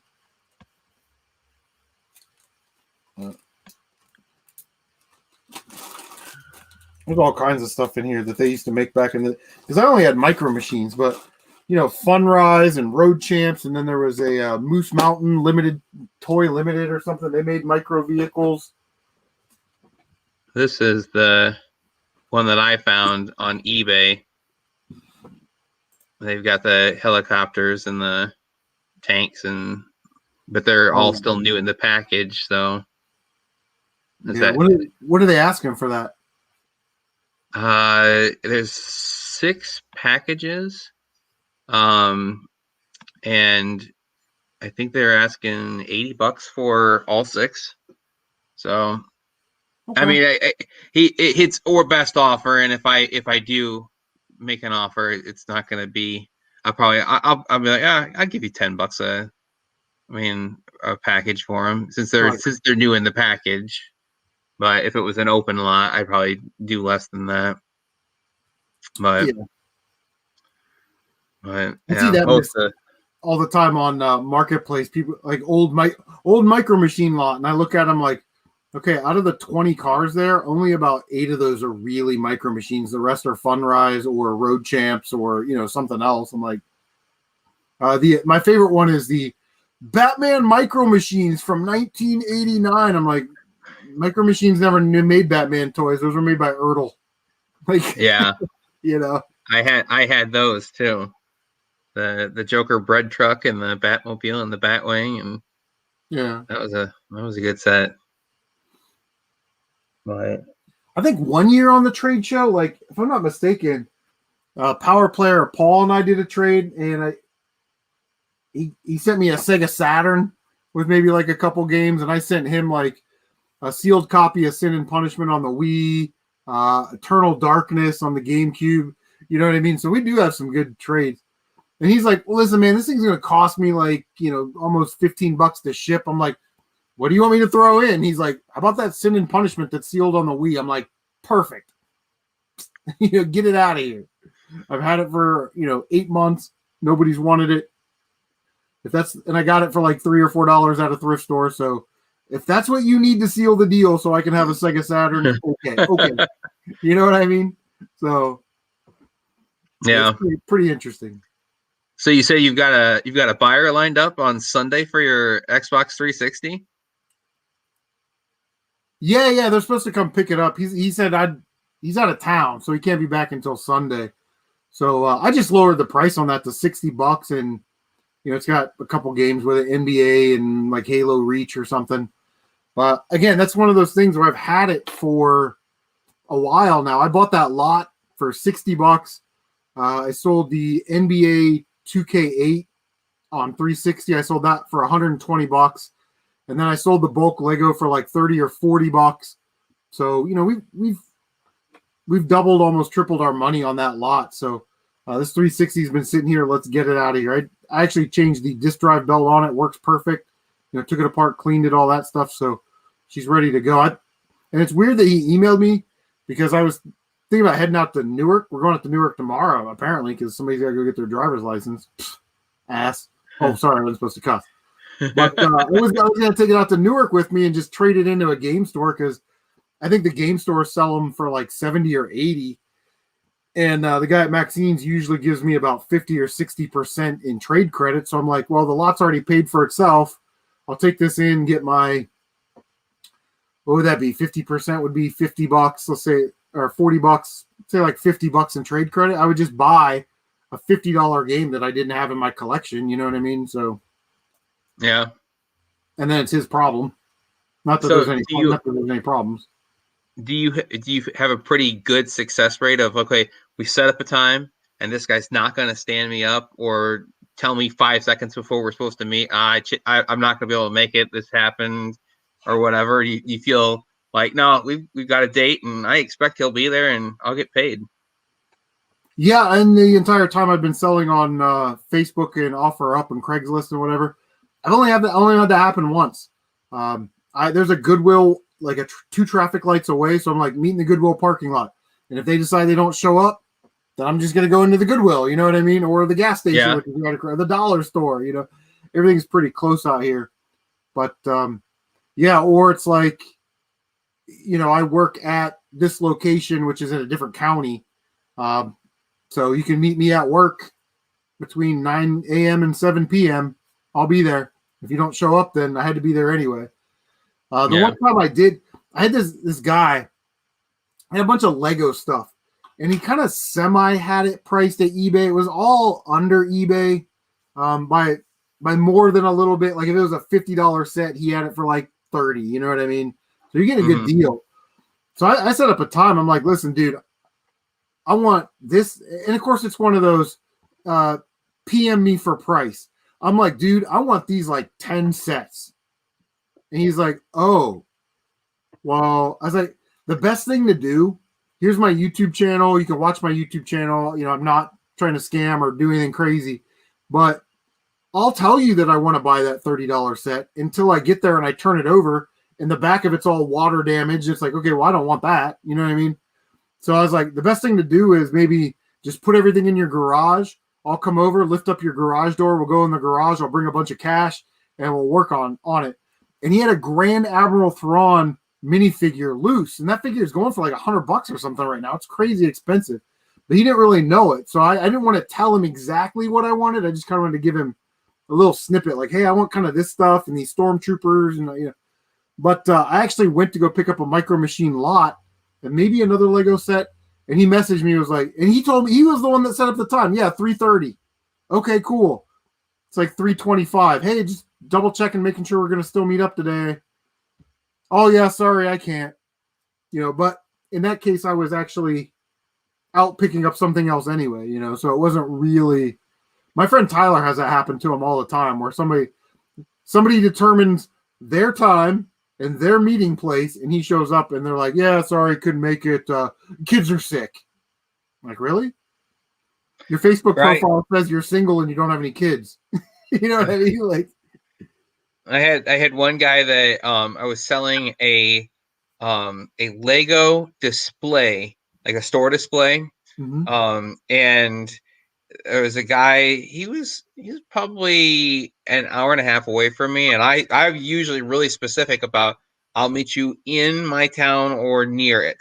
I mean, and he talked to me, we meet me 45 minutes, we drive 45 minutes, and I was like, all right. And he was like, okay, so let's talk about price. It's like, you already got me to, come your way a bit. What do you mean talk about price? You should have started with price. And So Exactly. he even got me to come down from, I think I was asking 100.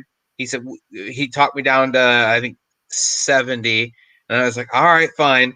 And then like it was within like 20 minutes if we were supposed to meet, and I was like, all right, so are you already on your way? And he was like, yeah, a tree fell on my house. I'm not gonna be able to make it. I'm like, what, did it just happen? I mean, like, Yeah. I mean, and the thing that made me mad was I had told a couple other people, listen, I mean, like, hey, he's still available. It's pending. I mean, and the guy's like, well, I mean, I'll give you your asking price, and I'm in your town right now. And I'm like, that sucks. I mean, like, I already told somebody I'd meet him over here, and I'd come down on my price. I wish you would have messaged me first, because boy, I'd rather meet here rather than have to drive. And then I missed out on the guy who was going to give me full price to honor the deal I made with the other guy. So, but yeah, I have no problems with, like, if you said, hey, I'm gonna drive down on Sunday and pick up that Xbox 360, and then somebody local was like, I'll give you $60 and I can meet you in 15 minutes. Yeah, sorry, secondhand toy dealer. Unfortunately, somebody local offered me the same price and they're right here, so I'm gonna go ahead and sell it today. Sorry for the inconvenience. Like, I have no problem telling people that stuff like that. yeah. You know? Yeah, I mean, listen, it's your item. If somebody's willing to pay for it right now, then I take it right now. Or if someone says, hey, sorry, it's pending, someone's supposed to pick that up on Sunday. Hey, I'll give you $10 more, but I need to pick it up within the next 20 minutes. Okay, I'll sell it to you for more. You know what I mean? Like, I've had people curse me out through Messenger because they were like, I'll give you more than your ask price. Just sell it to me right now. And I'm like, sorry, I already have something set up. And I mean, it'll just blast me that I'm not willing to mess over the first guy to sell it to them. So the only time I wouldn't do that is like if I knew you and we had done business before, I wouldn't snake you because you're repeat business, right? Yeah. Or if we were doing a trade, like I was trading $100 Lego set, and you were giving me like $100 worth of Nintendo games, and I'd rather just have the Nintendo games than the money, at that point. So maybe something like that. But yeah, like people act like there's some type of, moral or ethical thing that the first person that you say yes to, you've got to stay with them. You know what I mean? Like, I hope you didn't stay with the first girl you said yes to. You know what I mean? So it's like,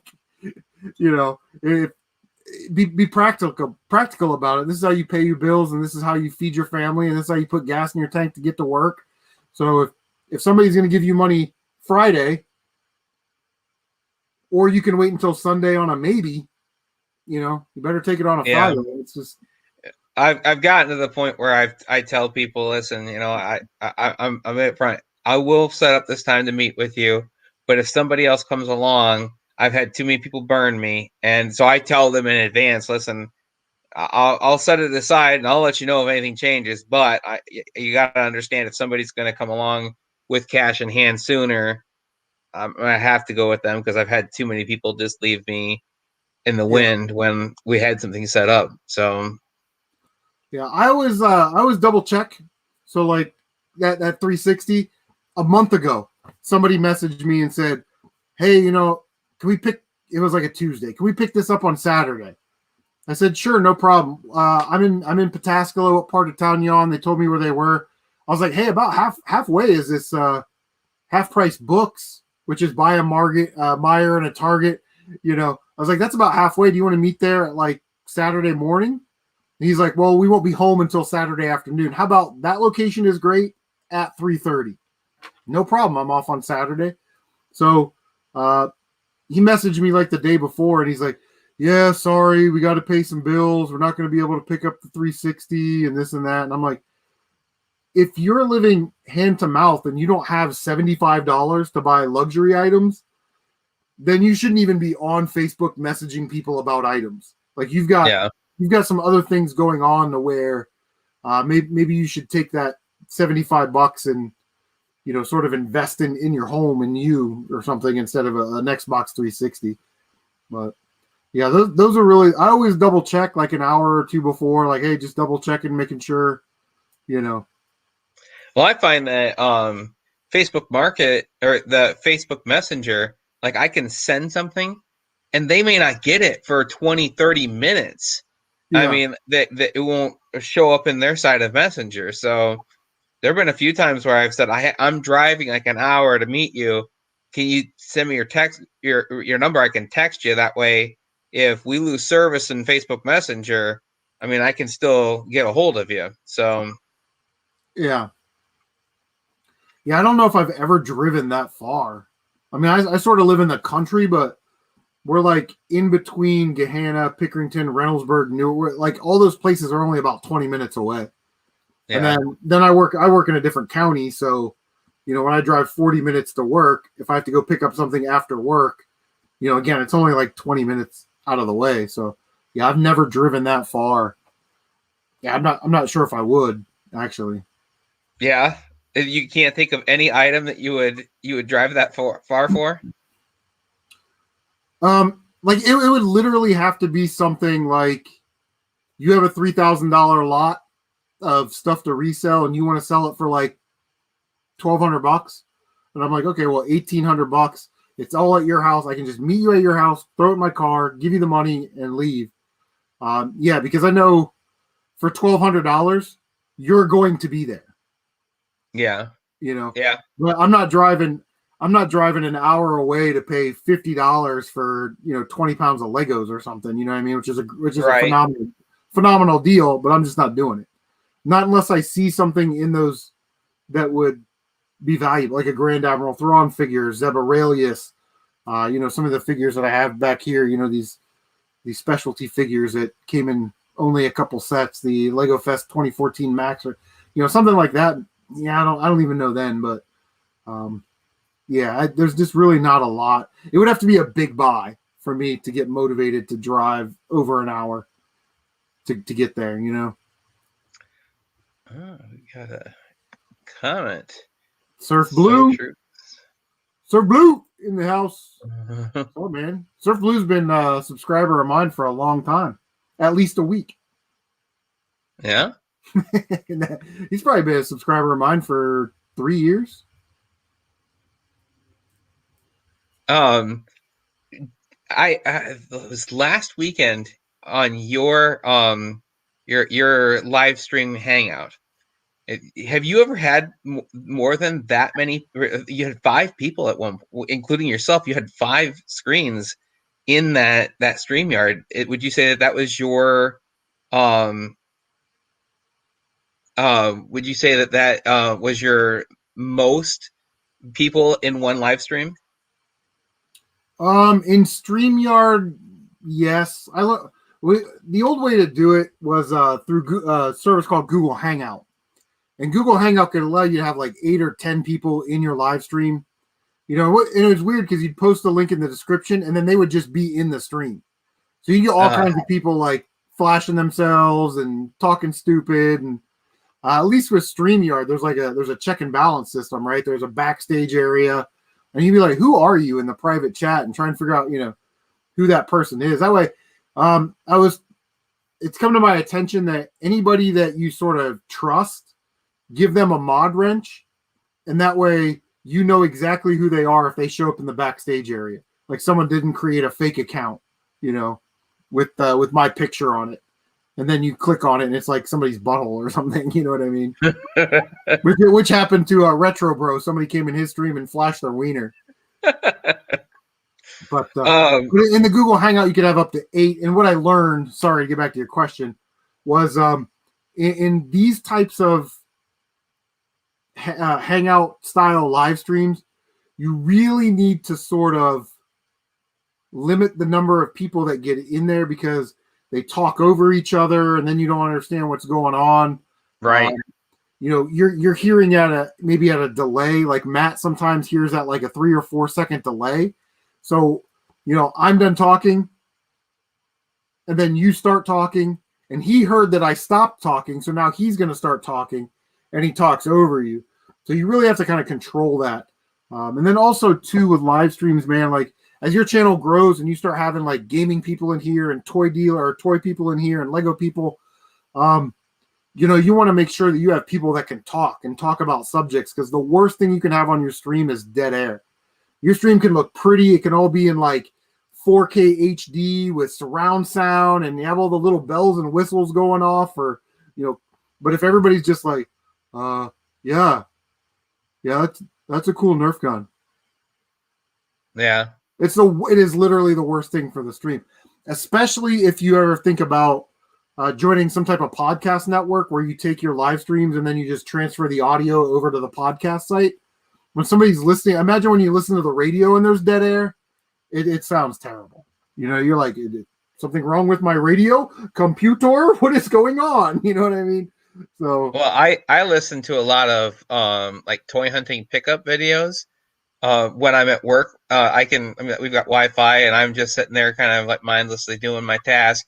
So I'll have my headphones on. I'll be listening to YouTube videos, and it's frustrating because I try and be respectful of my boss and not be like, okay, I'm just sitting there watching my phone while I'm working, while I'm supposed to be working. I'm listening, my phone's in my pocket, but a lot of times they'll be like, oh my gosh, I haven't seen this. This is so cool. And then they don't even don't even say what it is they're looking at. So, listening to some of the live streams is easier because a lot of times, people are describing what they're talking about instead of just like, let me show you this cool thing I've got here. And then you have no idea what they're talking about. But, Matt, did something in the last live stream that I was like, is he messing with me, or is him being sincere? Because I think it was like 2 or 3 live streams ago, he was talking about he got a camera. He keeps bringing up that camera. Yeah, he loves it. And he said he's doing some stories about his grandfather, and or his dad. Excuse me, his dad. And I was like, oh, cool. He mentioned what his the XO or something. So I started searching for it. I couldn't find it. And then the last live stream you guys had, I asked him, I was like, hey, what's your channel? I'd love to check that out. And he's like, oh, I don't give that out. And I was like, you don't? It's a public channel, right? I can understand a little bit where I've got this toy channel, and then I had a firearm channel, and I don't necessarily want to smash those worlds together. So I can kind of understand that, but I don't bring it up and then say, no, I'm not telling you what the name of that YouTube channel is because I don't want you going over and looking at it. Yeah. Was he messing with me, or do you think that no, he was being serious? I don't know. Well, listen, man, you've been in the business a while. People are unusual. Hey, what's up, Jelly Beans World? Thanks for stopping by. I created a second channel. It's called The Toy Freaks, but I haven't really announced it yet or posted videos. So I don't know. Maybe he's got some trepidations about that. Maybe he hates your guts. I don't know. You know what I mean? Like, who knows? No, I don't want to tell. I don't want this guy to be on my channel.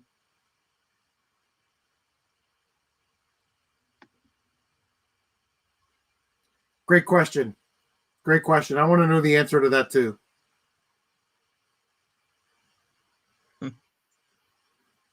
Maybe secondhand toy dealer is more qualified because he found some 60-cent Tetris arcade games at Walmart. I see some videos online where these guys will use this app and you scan it and it's $40 in the store, but I can get it for 20 cents a copy, and I bought all their copies, and I'm like, yeah, thanks for telling me. That's cool, but yeah, I have the Walmart app on my phone, and it will allow you to scan their products in their store. So there's times when I'll go through like their Switch games, and I'll just scan them just to see if any of them come up like $1. You know what I mean? And then I'll buy all of them. Yeah.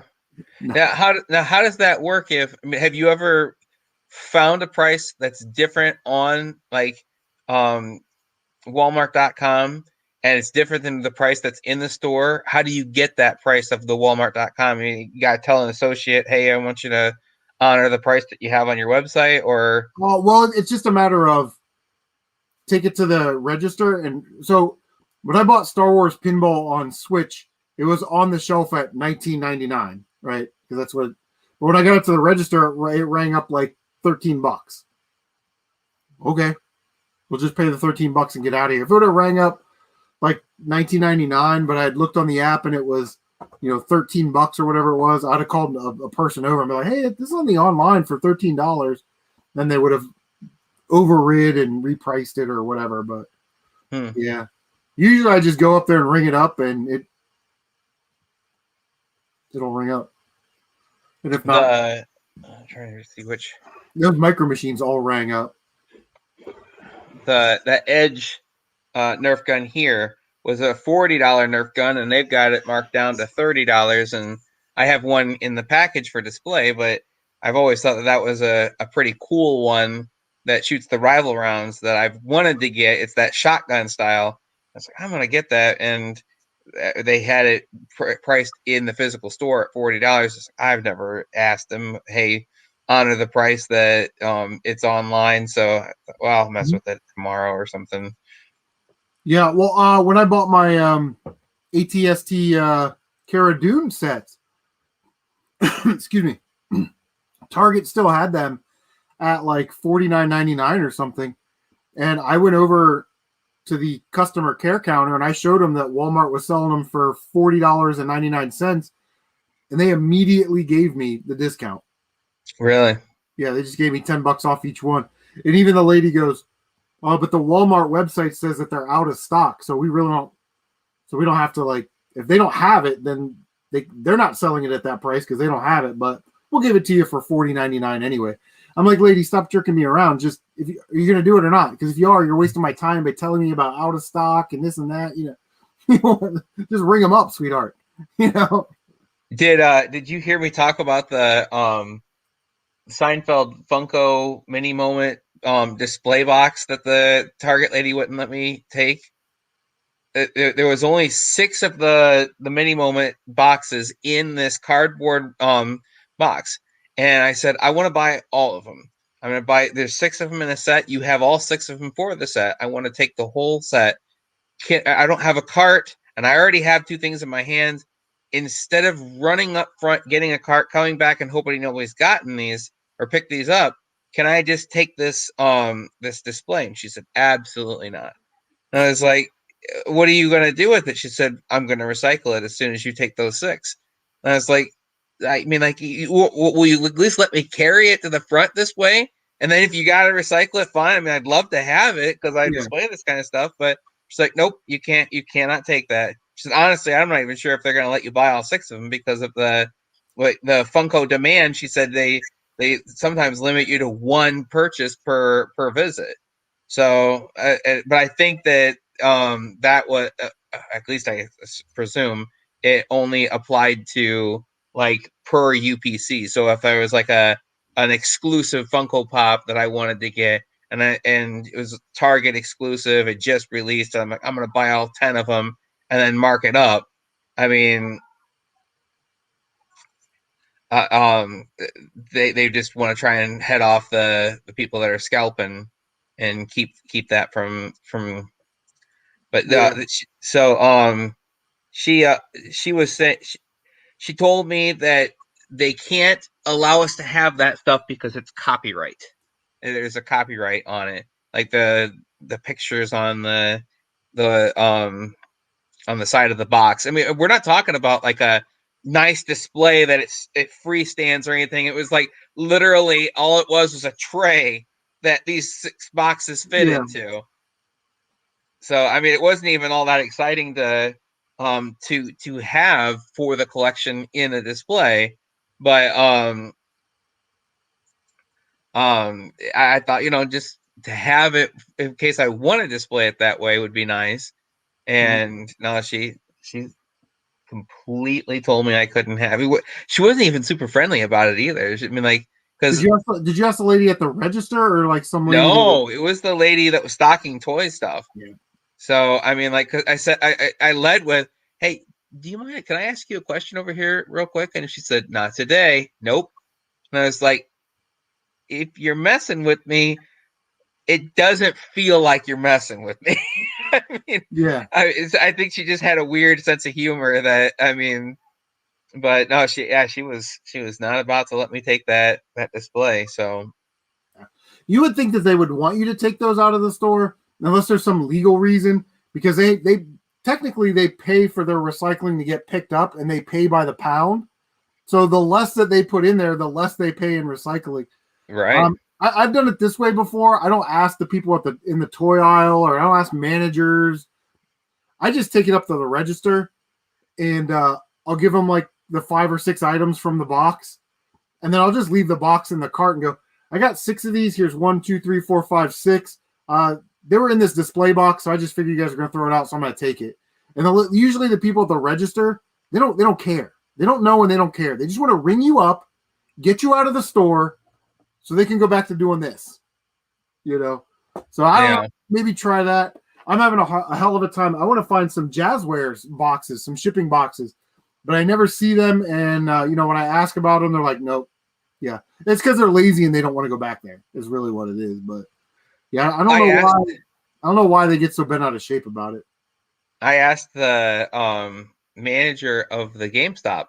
I told you that the Series 1 blind bags, I never saw them in a box. And I asked him, I said, why didn't you guys get a box? I said, because he still has like 15 or 20 of the Series 1 blind bags just sitting there. And I said, how long before these go on clearance? He said, I thought they would have gone on clearance by now. He said, I'll let you know if they do. Because he said, you're the only one that even looks through them ever. And so I asked him, I said, why didn't you ever have a box with it? He said, well, here's the thing. FedEx brings us our stuff, or FedEx or UPS. I think it said FedEx. He said, and at the distribution hub, they check for quality control. So every once in a while, they just pick a box, open it up, count all the things that are supposed to be in there, throw those back in, get rid of the packaging, seal it back up, and send it on down the line. He said, and that's what happened with us.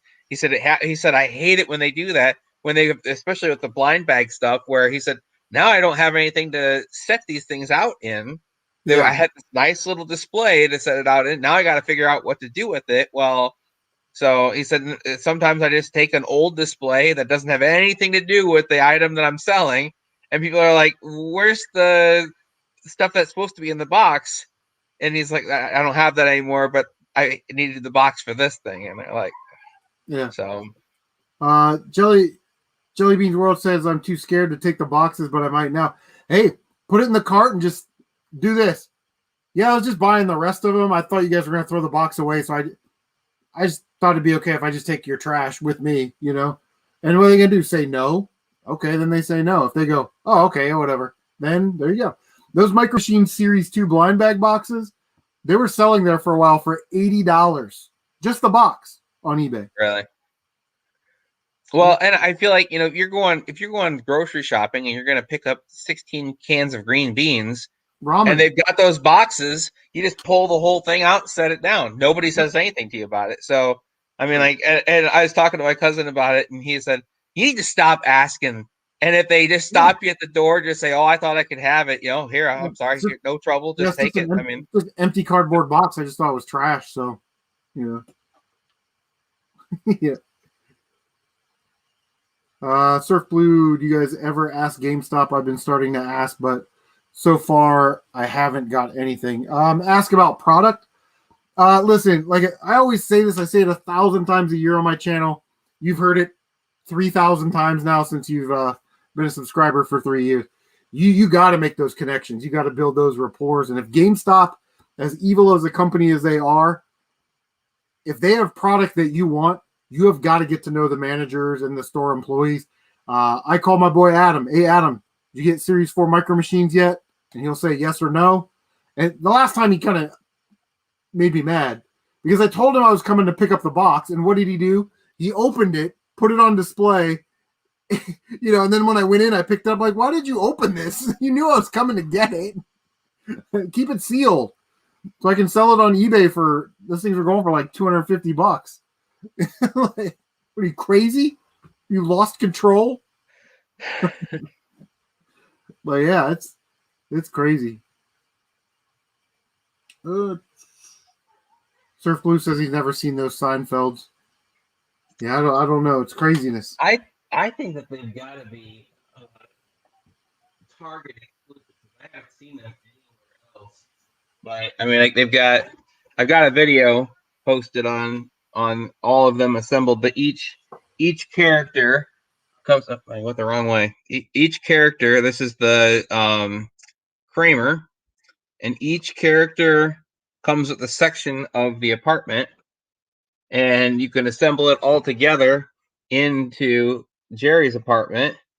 And so I picked up all 6 sections and did a video on it, and I was pretty excited because I was one of the first people to post a video on it the weekend that it came out. And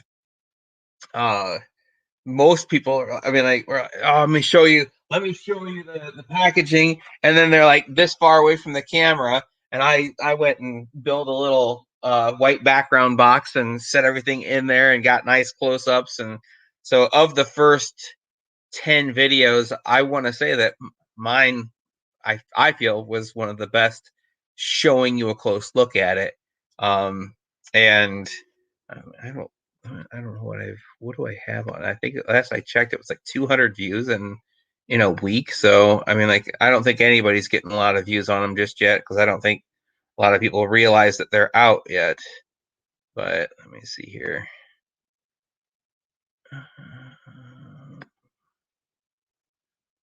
Yeah, I got 218 views. So that seems kind of light for something that should be catching some popularity. But I wasn't paying attention. We lost Chris there for a second. But anyway, so yeah. And in my video, of the 6 sections, 4 of them matched, the flooring matched, and then 2 of them matched each other, but they didn't match the other 4. So there's part of me that kind of wants to go out and hunt for another Uncle Leo and Newman and buy them again and see if the new ones match my other 4 of 6, so that I have a matching set. I haven't seen anybody talk about their floors not matching. So, but then I think, well, maybe that'll end up making my complete set worth more, because why in the world did these 2 not match the other 4? And I mean, like, nobody else has a set that doesn't match each other. Everybody else's sets match each other. So maybe it'll be like a rare error kind of thing. But and then they've got the chase figures, where if you open a case of them, and I think that, like, Newman is in his postal uniform, and then there's a chase variant where he's wearing like a Hawaiian shirt, and then with Jerry he's wearing a blue button-up shirt, and there's a chase variant where he's wearing his his puffy shirt. So people are on the hunt for these chase variants.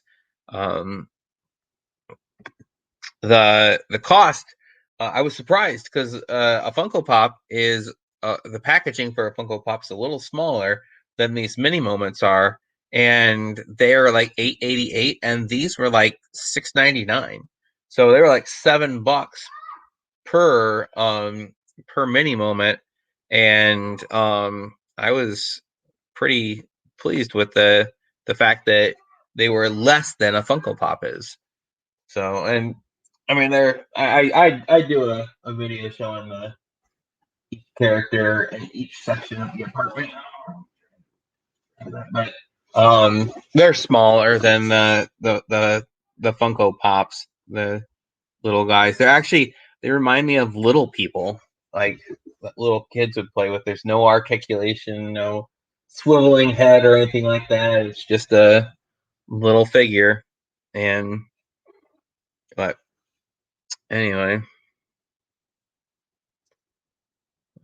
maybe Chris went on a BEERUN.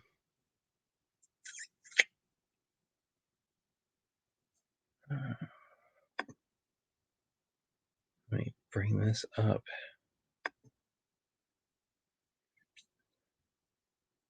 Huh. But anyway, so yes, yeah. If I don't know if either of you have that are watching the live stream heard that I'm going to be doing a flea market here, so I'm gathering my stuff up for that tonight and tomorrow morning and setting it up tomorrow afternoon. But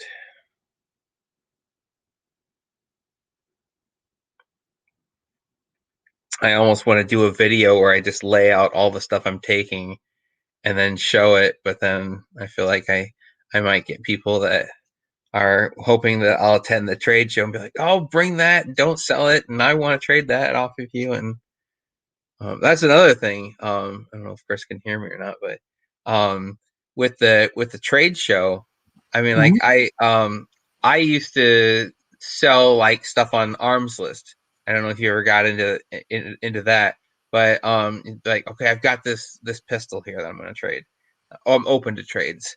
But then I feel like I'm so specific for what I'm looking for, it's almost fruitless to have somebody like, well, I've got this, high point with all the buttons and whistles, and I want to trade it for your $700 pistol. And I know I said I'm open to trade offers, but I'm not interested in what you're offering.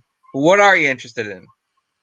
Out of the 10 billion things that you could offer, I'm not sure. Why don't you just tell me what you've got, make me a few offers? And so, I mean, like, do you have that at your trade shows where somebody's like, hey, I want that this thing that you're trying to trade, and then they show you what they've got, and you're like, you just don't have anything that I'm interested in. I mean, does that happen frequently on the trade show? Yep, it happens a lot, actually.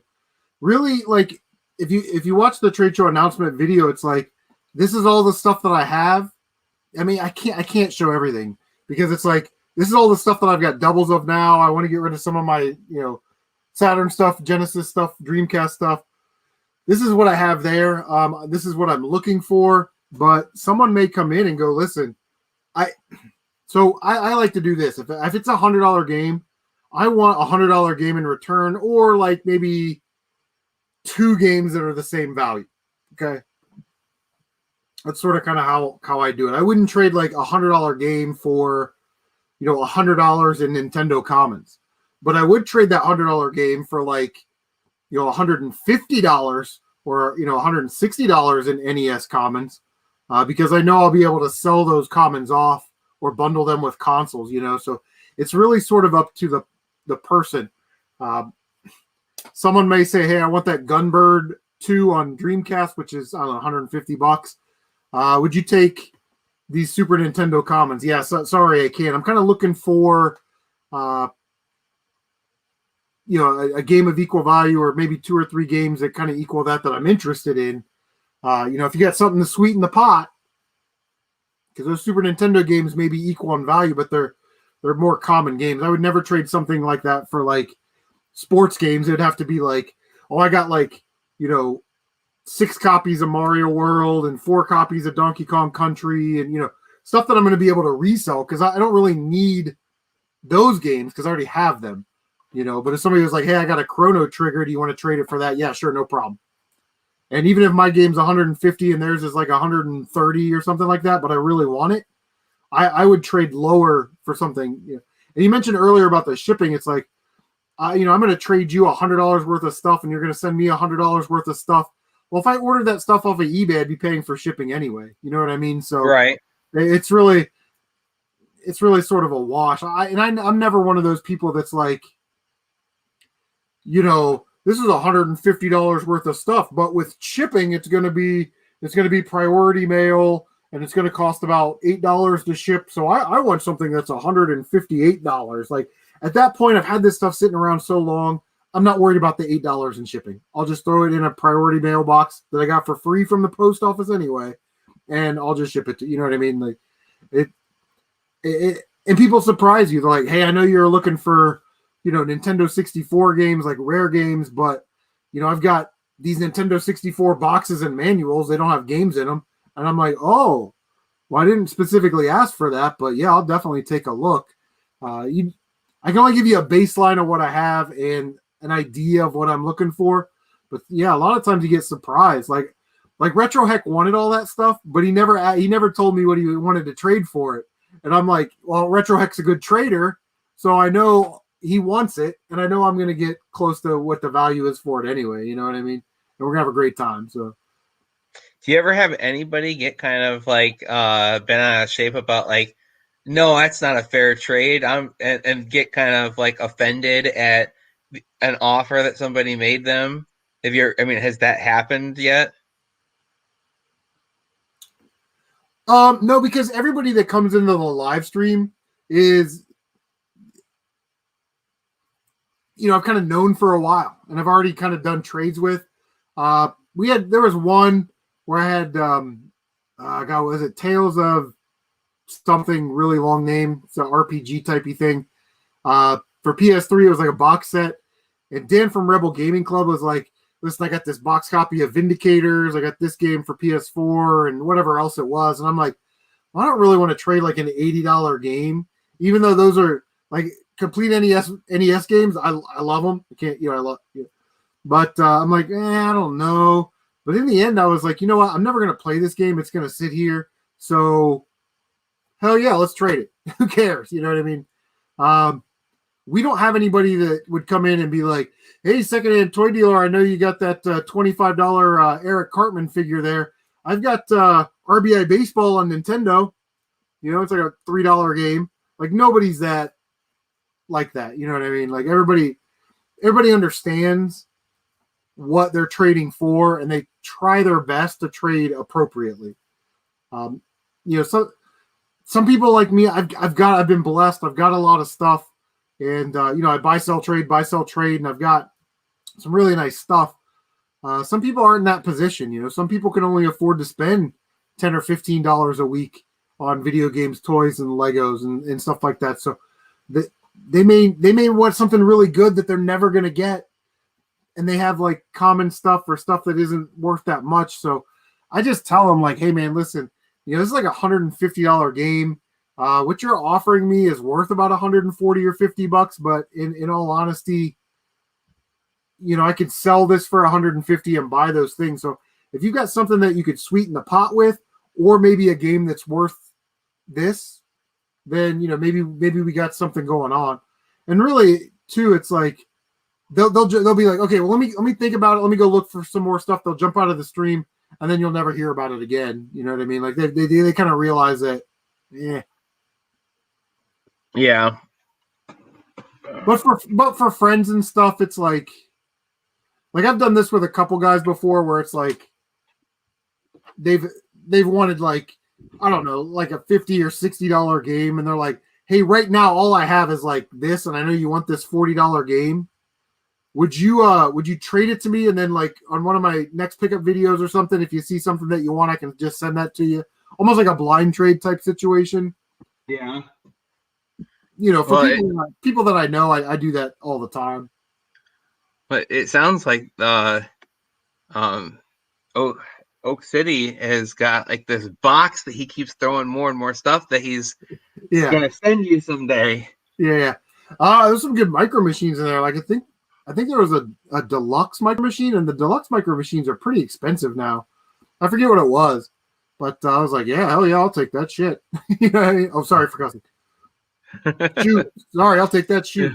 But I'd sent him. I sent that PS1, the little PlayStation 1, the real little one.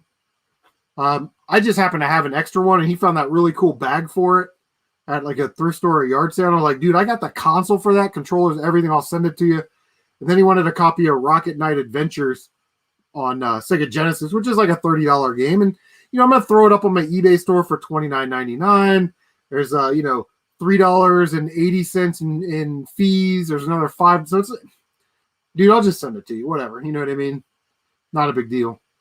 Saves me a little time and hassle. I do not collect Nintendo figures. I do have some like older Nintendo stuff, merchandise from back in the day, but I didn't get into like the Amiibos or the new Mario or Yoshi Nintendo World type figures, you know. But I like the old stuff. I love the old stuff. It's my thing. So, yeah, I can't wait for that box from Oak City. He's probably waiting for the trade show so he can kind of like put it just all in one box. Somebody I trade with all the time. She messaged me today and she said, "Hey, I got a package for you. I forgot your address." So I sent it to her and she's like, "Cool, I'll get that out." Awesome, thanks. So I didn't even give them anything yet. You know what I mean? But usually when they buy something from my eBay store, I'll show them a picture of what, like, hey, I got these PlayStation 2 games. Do you want any of these? And they'll, oh yeah, I need Tony Hawk and I need, Resident Evil Outbreak or whatever. I'm like, no problem. I'll just throw it in the box. So that's sort of like our little section of the community. That's sort of how we handle it. We're a little old school like that. We kind of take care of each other a little bit more. I don't know of anybody that's ever been like, yeah, secondhand toy dealer, send me all that stuff. And then you send it to me. And then I'm like, yeah, I'll get it out next week. Oh, sorry, tree fell on my house. I'll get it out next week. You know what I mean? Like nobody does that, So, but this will be Matt's first. If he participates, this will be his first. Yeah. Usually the people that come on all the time are like my friend Tyler, Tight White, Shad Juice, Power Player Paul, Video Game Collector Tony Morales, Retro Hack, Woodbury and Retro Game Hunter. So Kane Deathbreaker. So we got a lot of we've all known each other for years. You know what I mean? So does Papa Pete jump in or? Papa Pete's never been on. I do have some Xbox games. He's going for a complete Xbox collection. I'm gonna get rid of my Xbox games. I just never play it. I'll keep the good stuff. The Panzer Dragoons, the Conquers, that kind of stuff. The rare, more expensive stuff. But the rest of the commons. The thing is, shipping to Canada is a little bit more expensive, and you got to fill out the customs form, which isn't that big of a deal. But really, I mean, what are we talking about here? I can ship it from Ohio to California, and it's priority mail. It's gonna cost $8, or I can fill out the customs form and ship it to Canada, and it's gonna cost $15. So yeah. for $7 more, I mean, but there are people out there that gotta kind of watch that. I'm in a situation where I don't have to worry about that, but there are people out there that, man, I can't ship something to Canada because I can't afford it, and yeah. So everybody's just sort of in a different situation. Most of us in our group, yeah, it's fine, whatever. You know what I mean? We'll ship wherever. Yeah. And if it's one of those things where like, hey, I'll buy them, and you've PayPal'd me, well, now we're just doing like an off eBay transaction, So, and at that point, you're obligated to ship it at that point because they've already paid for it. So. Do you have many just cash transactions where like someone's like, you don't have any? I don't have anything that you want to trade, but give me your cash price and I'll just send you money and I'll buy it from you.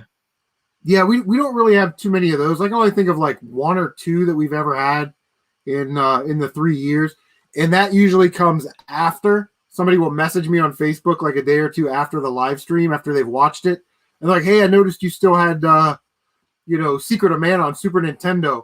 I could PayPal you $55. Okay, here's my PayPal. And then they PayPal it to me, and I'm like, cool, I got your PayPal. Is the address on the PayPal the address that you want me to ship it to? And they say yes.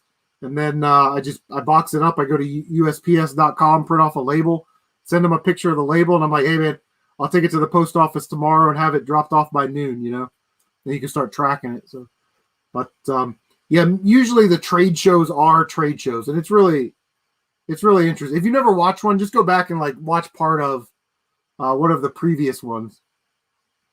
I'm excited to watch this one for sure. I think Captain Retro and Smash JT traded they had like a $230, $250 trade going on. Like Smash JT's like, I got this, and Captain Retro's like, yeah, I got this, and Smash is like, hey, would you mind throwing in? And Captain Retro's like, yeah, get it out of here. You know, it's stuff that you've had for years. You know, so get it out. You know what I mean? Get something that you want. Surf Blue says Canada shipping is expensive. Sent collector's comics. I paid $55 for shipping. I think it was. Wow, shipping is it was probably about because of the weight. It was probably a lot of weight. Yep, Spruch is in Massachusetts. Spruch and I did a trade. What the hell did I traded? I had just picked up like 2 copies of Warcraft on PS1. And at the time, I think that was like a $30 game, $40 game. It's probably a lot more now. But he was like, hey, I got this box for Bubble Bobble for Nintendo. I was like, and it was like $25 at the time for the box. I was like, trade. Oh, yep, I'll trade. Because I have the game, the manual, the inserts for it. I was like, I really, really want that. You can have the $15, difference. Just send it to me, because I want a complete in-box Bubble Bobble. So. Do not. The new Space Jam figures. I really like Marvin the Martian. And so I do have a Pez dispenser where he's standing next to a rocket and he's got like a little scoop shovel. You push the button and he turns and then it spits out a Pez and he pulls away and you can take it off a shovel. And I think that's like mid 90s and I have still new in the package. And the battery still works and everything. But there's a figure of him and he's like in like a mech robot and he's like the head standing and he's got controls. It's only $20 at Walmart and I thought that's really cool. I've almost purchased that. But from Ohio, I don't know how you feel about this, Chris, but it's got LeBron James on the side of it, so screw that. I'm not buying that. I wasn't into Space Jam the first time, but I tell you what, if you could go back in time, knowing what you know now, I would have bought every single one of those Space Jam figures and little tchotchkes because they sell for a lot of money now. So if you're looking at it as an investment, maybe pick them up if you can get them cheap or on clearance or a little bit of a discount on them, and sit on them because, again, like with Lego, you use sort of comparables to predict future sales on stuff that's out now. Looking at the old Space Jam stuff. Who would have saw it coming though that they were going to make a sequel to Space Jam after all this time? I mean, so yeah, and it just reinforces my theory that Hollywood really doesn't have any new good ideas, but they get some new ideas for the old stuff. You know what I mean? They're just remaking everything. I loved the movie Wreck-It Ralph. Did you watch that? I did, yeah. And I thought that was such a good idea. And so I thought, I kind of like to get something in my collection from that. And one of my kids had gotten one of the little PVC figures, a couple inches, 3 inches tall, and not a lot of articulation or anything. I think it was like a $4 figure. And I went to buy one just before the other movie came out.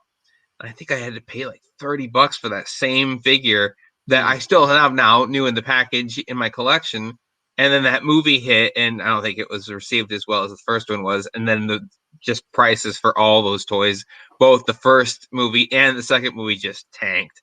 So I probably could have bought it for a lot cheaper if I would have waited 6 months after the sequel was released. But I wish I would have understood a couple of years ago what I know about markets and investing in that type of stuff now.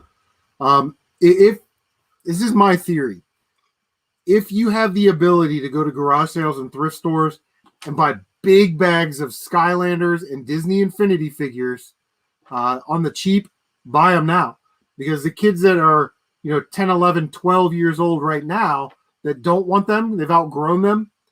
In about 15 years, when they get to their 30s and they start having kids, they're going to want to play with their Disney. They're going to buy Disney Infinity again, and those types of Skylanders, Disney Infinity figure type stuff is very interactive. You know what I mean? You can play with your kids, you can swap figures and all that stuff. And it's like, I wish I would have gone to garage sales 2 years ago, boxes of Skylanders. You know, there's like 30 figures in there, $10.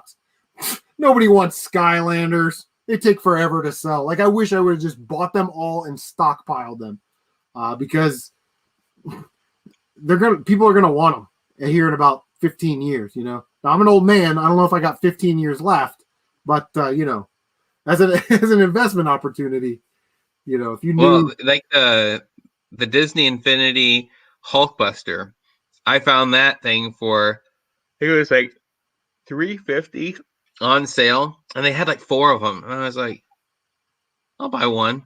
And I took it out of the package and displayed it, and then I ended up selling it for like $15 on eBay. And I don't know what they're going for now, but at one point I'd seen them for $50. I mean, new in the package, and I'm like, man, I could have bought like 4 of them at $3.50 each. So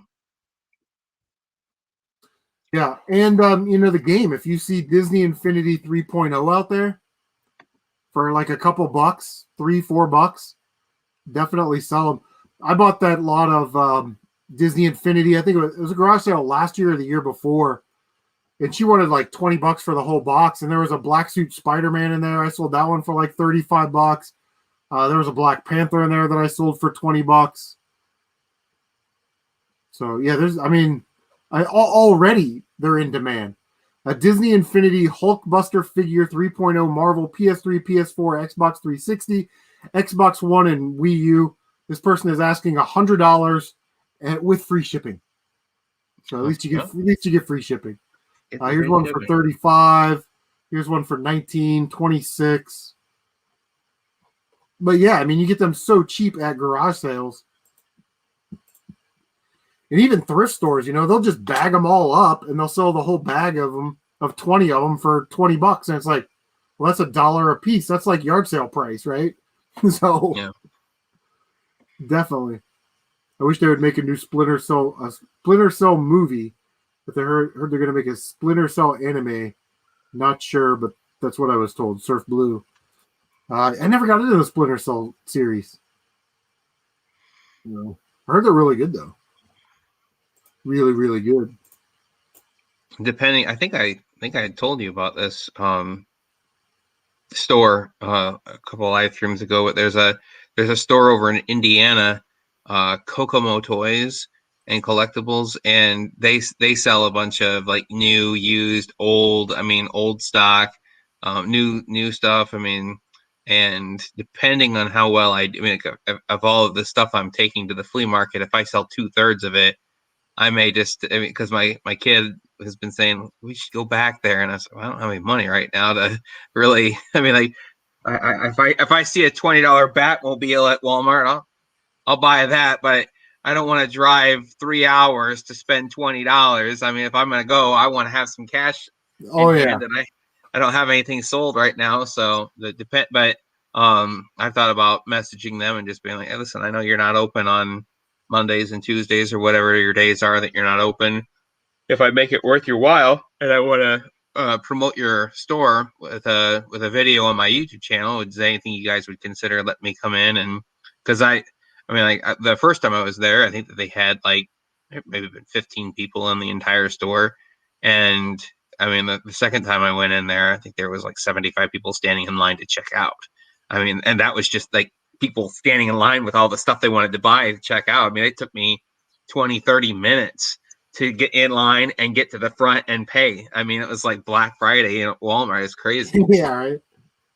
So, I mean, like, I didn't really feel like I had every intention of filming when I got there. And I got there, I was like, man, there's like 40 people in each row. I can't film anything here. I mean, yeah. So yeah, you have to be a little bit more clandestine about filming, you know, in stores. I thought about trying to get like a GoPro and then rigging something up so that it's just got, it's something on like a front of a backpack where, it's discreet. No one's going to necessarily notice it. And I thought about doing that too. Backpack, GoPro, yard sales. They talk about spruce game hunting in the chat. Justin does that. He just throws on a backpack. He's got, one of those ones that has the little connector right there. Puts his GoPro on there. Shad Juice does that. And when anybody asks him about it, he goes, yeah, I just do a vlog on my YouTube channel, and I cut out everybody that is in the shot. I just do, what's on the table kind of stuff. So, just kind of play it. Into Godzilla found Rodon figure at thrift store that was made in the late 90s, I think. I like Godzilla. I like the movies from back in the day. I just never find any of the toys. Like, I'm waiting for a tote of Godzilla figures at a garage sale. $5. Yeah, that's what I'm looking for. That's my sweet spot. But yeah, I think I've only found 1 or 2 Godzilla figures at thrift stores, and they were in bad condition. I think I still have one. Like, it was like lights up, and when you take the battery thing off, it's all corroded and stuff in there. It's like, ugh, what a dumpster fire. But yeah, that's crazy. So you don't sell on eBay? Do you sell on any of the other sites? I tried. What's the Let Go? I tried that, and I think I'm in such a rural area that nobody around me does it. And with Facebook, I mean, Facebook was a hopping. I mean, the marketplace was a hopping place there for a year or so. But I mean, like in the last year, I can hardly get anybody to even respond to anything I put up. So yeah, I thought about moving to Macari because the fees are less. It's like I want to say like 5 or 8% for selling fees, but I just don't know. I haven't put in the time to research it and find out how many people are on the platform, and when you make a sale, does it go to my PayPal? Does it go to my checking account? Like, how does that work? But I've heard it's really good. I know a lot of people that have some really good experiences on it, but you're not getting that market that eBay has. You know what I mean? Right. So You said casting that bigger net where you got all these people that are, and that's something that if that would be a feature that I would be interested in on eBay, if they would allow you to say, I only want to sell to these states. Because if I ship something to California, that's going to hit me a lot harder than if I were just like, okay, yeah, in the 3 states around you, yeah, you can, I mean, like if you're willing to take that smaller net, but understand what your shipping costs are going to be. I mean, yeah, you can't do that on eBay. It's you can ship within the continental United States or the United States, which is Hawaii and Alaska, and then you can kind of do like global shipping program. The thing is, I don't do free shipping. I have 8x6x4 boxes and 8x8x8 boxes. So, if it's $100 video game, I list it for $99.99. Then I put it in the box. I mean, I know now it's 8 ounces or less, but I'll put in like 8 ounces or 9 ounces or something, calculated shipping, and that's first class. If you take something to the post office, it's like 13 ounces or more as priority. But if you sell on eBay, they actually give you a discount. It's up to 16 ounces can go first class priority. So if you had something that was like, 14, 15 ounces, you could actually ship that first class on your eBay store. So it'd be like $357, right? But if I took it into the post office, because it's over 13 ounces, it would actually have to go priority mail. So it would be like between that $6 to $8 range. But maybe that's what I'm doing wrong, because I'll sell something on eBay.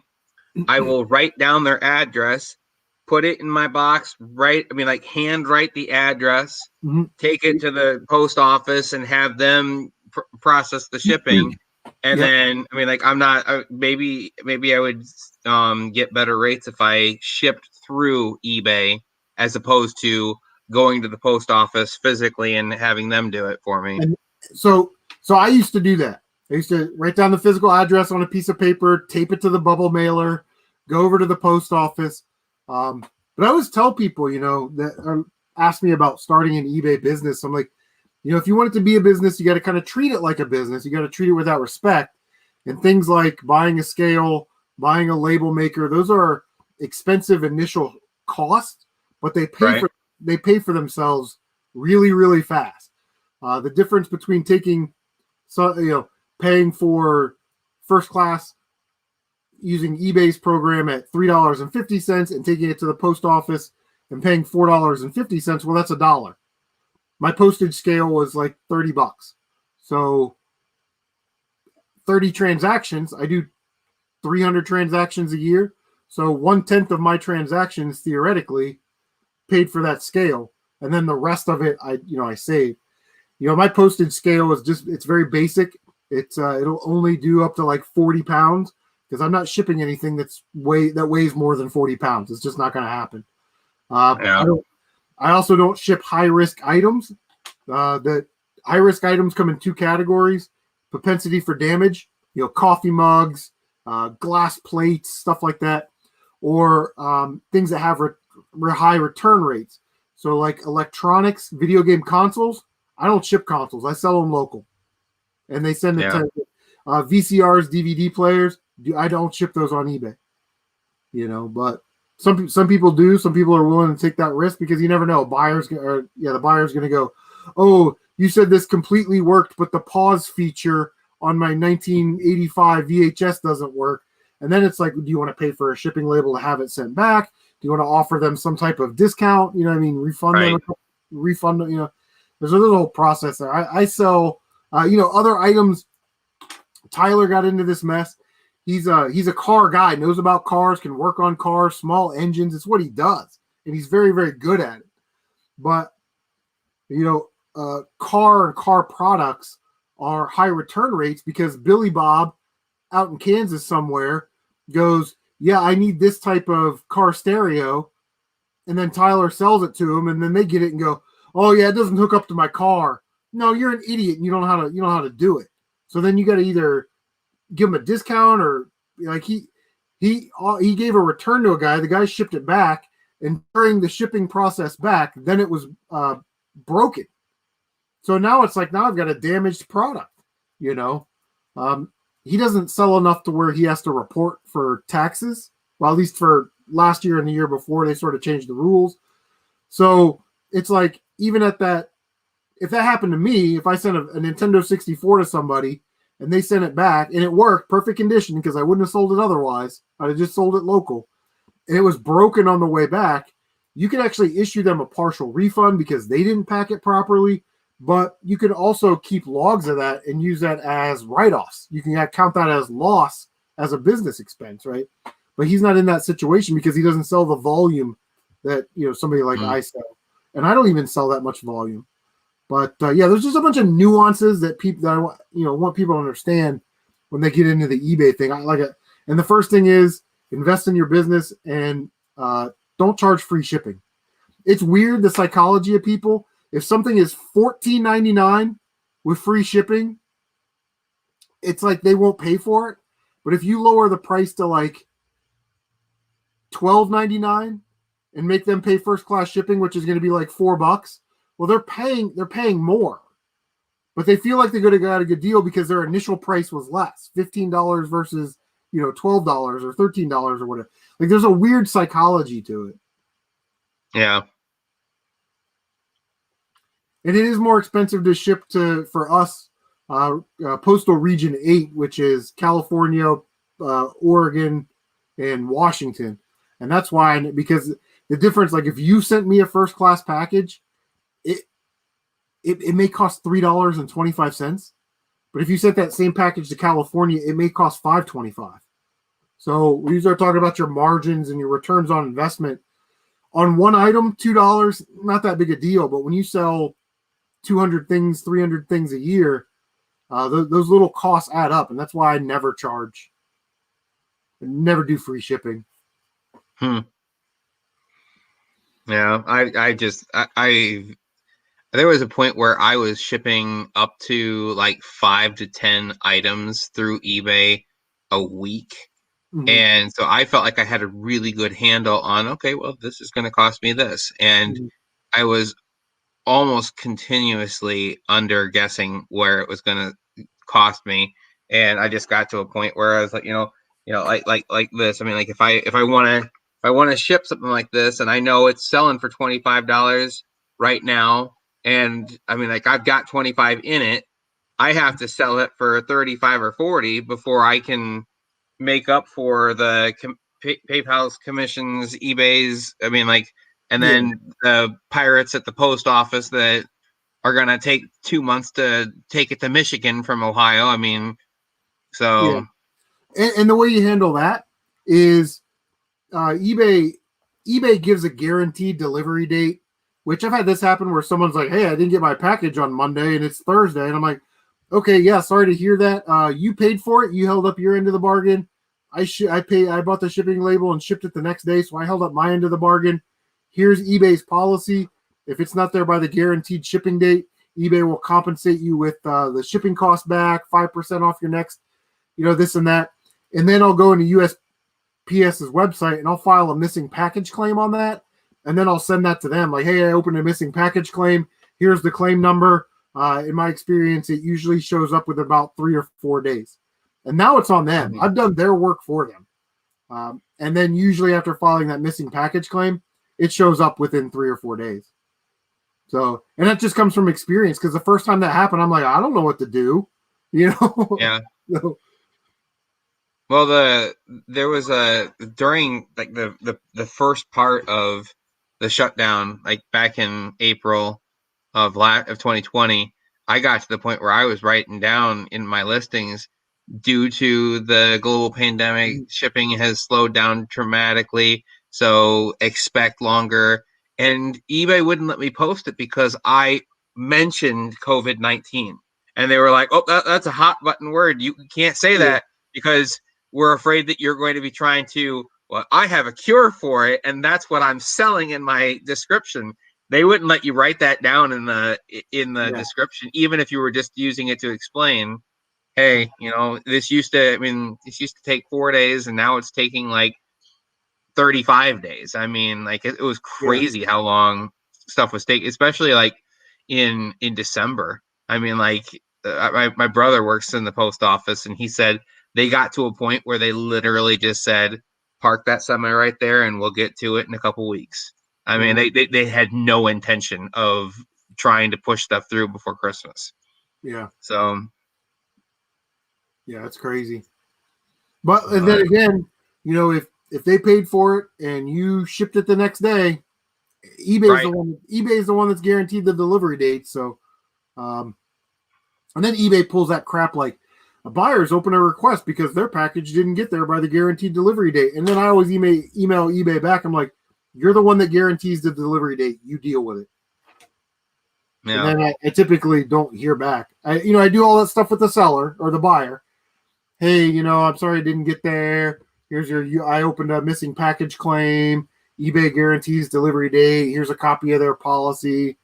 But, Well, a you know, lot of times I'll write down, I don't sell anything on eBay now, but I would write down that I was going to ship it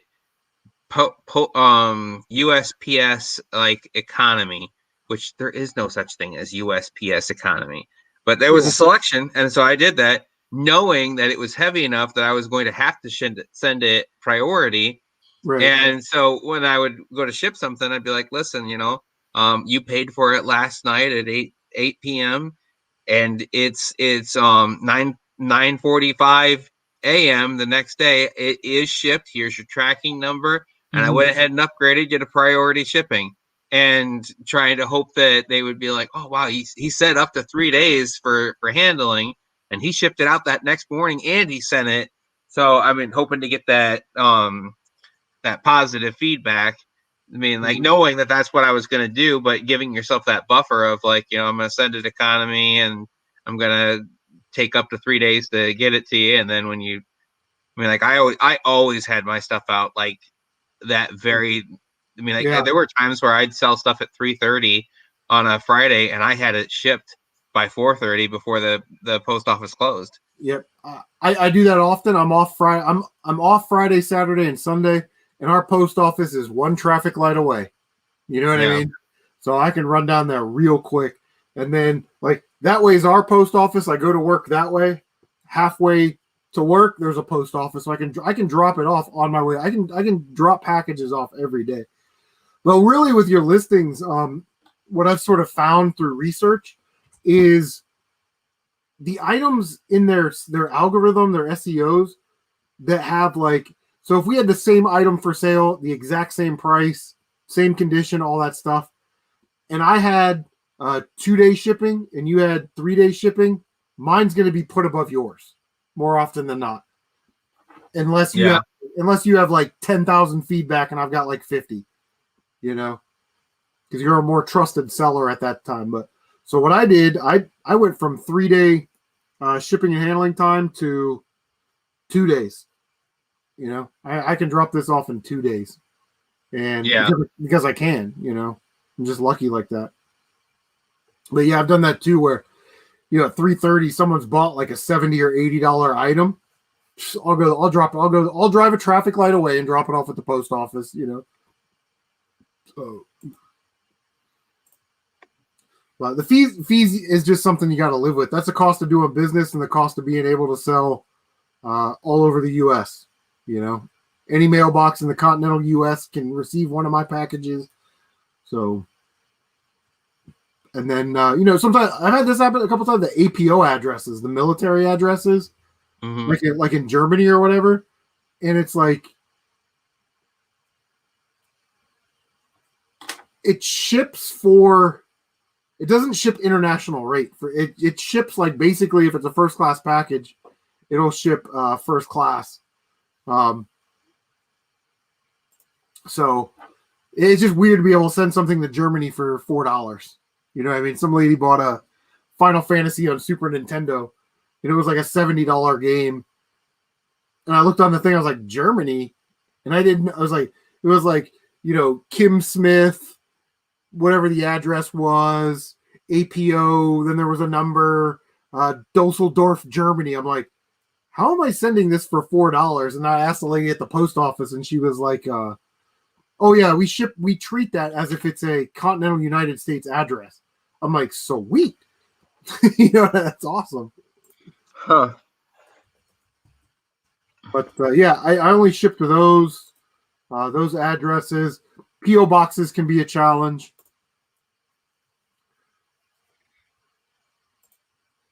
Yeah, Yeah. How long you said you've only been shipping stuff or doing the eBay thing for a couple of years? Yeah, I've been doing eBay for about 2.5 years. And that first 6 months was just every now and then, and I was like you. I would sell like a couple things and I would just take it into the post office and pay for it. And then I thought, man, I'm buying all this stuff at garage sales. I'm buying all this stuff at thrift stores. I'm selling it on eBay. If I'm going to treat it if I want it to be a business, a part-time business, then I have to treat it like a business. And that's when I started really just learning about the eBay system, what they offer buyers, what they offer sellers, how to manage returns, how your money gets moved from, eBay to PayPal, and then you could move it into your regular checking account. I went out and got a second checking account just for my eBay stuff because I don't want it to mix in with, the bills and everything else. And plus it's always on the side in case I need it. I learned a lot about, obviously if you get something for $1 and you sell it for $10, right, your return on investment is 10 times, but really the best way to increase profits is to figure out how to reduce your shipping costs. So I was doing things like buying boxes, 8x6x4 boxes, 8x8 boxes, but the post office has priority mail, small box, medium box, and a large box, not the flat rates, but regular boxes. And it's like, right. So I can get my boxes from them for free and I just have to ship it priority. Well, that's just a simple change on my eBay listing. This item will go priority mail and put in the box dimensions and the weight, and somebody will pay for it. Also, things like the post office has region A and region B boxes. Region A, you can send up to like 4 pounds in that box, but they only charge you a 2-pound rate. So you get a cheaper rate. The region B box is like up to up to 5 pounds can fit in there, but they charge you at a 3-pound rate. So if you're going to sell something, say you're going to sell CM Retro Gaming, 3.5 pounds worth of awesome Star Trek toys, instead of bundling that up in a regular box that you pay for and shipping it at, the 3.5 pound rate or whatever, just go to the post office, get a region A box, put it in there, and they're only going to charge you the 2-pound rate, which could be the difference between, like $21 and $15. So you're saving yourself $6 right there. And you got a free box. And it's priority mail, so it's going to be there in 2 or 3 days. So there's just a lot of nuances that people that are sort of new to it, that want to do it as a business, they don't really fully understand yet. But the fastest way to increase profits is definitely reduce your shipping costs. Buy in bulk. Why go to the dollar store and get 2 bubble mailers for $1, and that's 50 cents a piece, when you can buy 200 of them, have them shipped to your front door, and they're 17 cents a piece. You're basically getting 3 for 2 there. You're getting a free one every 2. So, and it won't take you long to go through them. That's for sure. In fact, whenever I ship a clothing item, I have like poly bags, clear poly bags. I clean the clothes. I take pictures of it. I seal it in these clear poly bags. And that way, when I sell it, I just throw it in the bubble mailer, put a piece of tape on there. I fold the thing down, right, peel the thing off, stick it down. I put a little piece of tape across it as presentation packaging, slap a label on it, and it's out the door. But those poly mailers, they're, you buy in bulk, you get them for 2 or 3 cents a piece, and that's presentation packaging. Again, the psychology of it. Soccer mom gets her kids, Nike jacket that she bought from you, and it's packaged up in the bubble mailer in a package, in a clear poly, package, and it's been washed. You get your feedback, and she comes back and buys again. I have a couple that are repeat buyers and always looking at my store. Say, oh, did you get any more Adidas sweatpants? Did you get any more, Star Wars shirts? Did you get any more video games? And there's no better feeling than that, because you treated the customer right. But I don't know. I like eBay. I haven't had that many problems with it. The ones I have had, I've been able to deal with, and really they're not that big of a deal. So don't sell high risk items like jewelry and car parts. Yeah. Electronics. You should be okay. Well, it's getting late, so I think we're going to wrap this live stream up. I'm not even sure if we have any viewers at this point. I think both guys bowed out, but thanks for checking out our video here, and we'll catch you on the next live stream or video.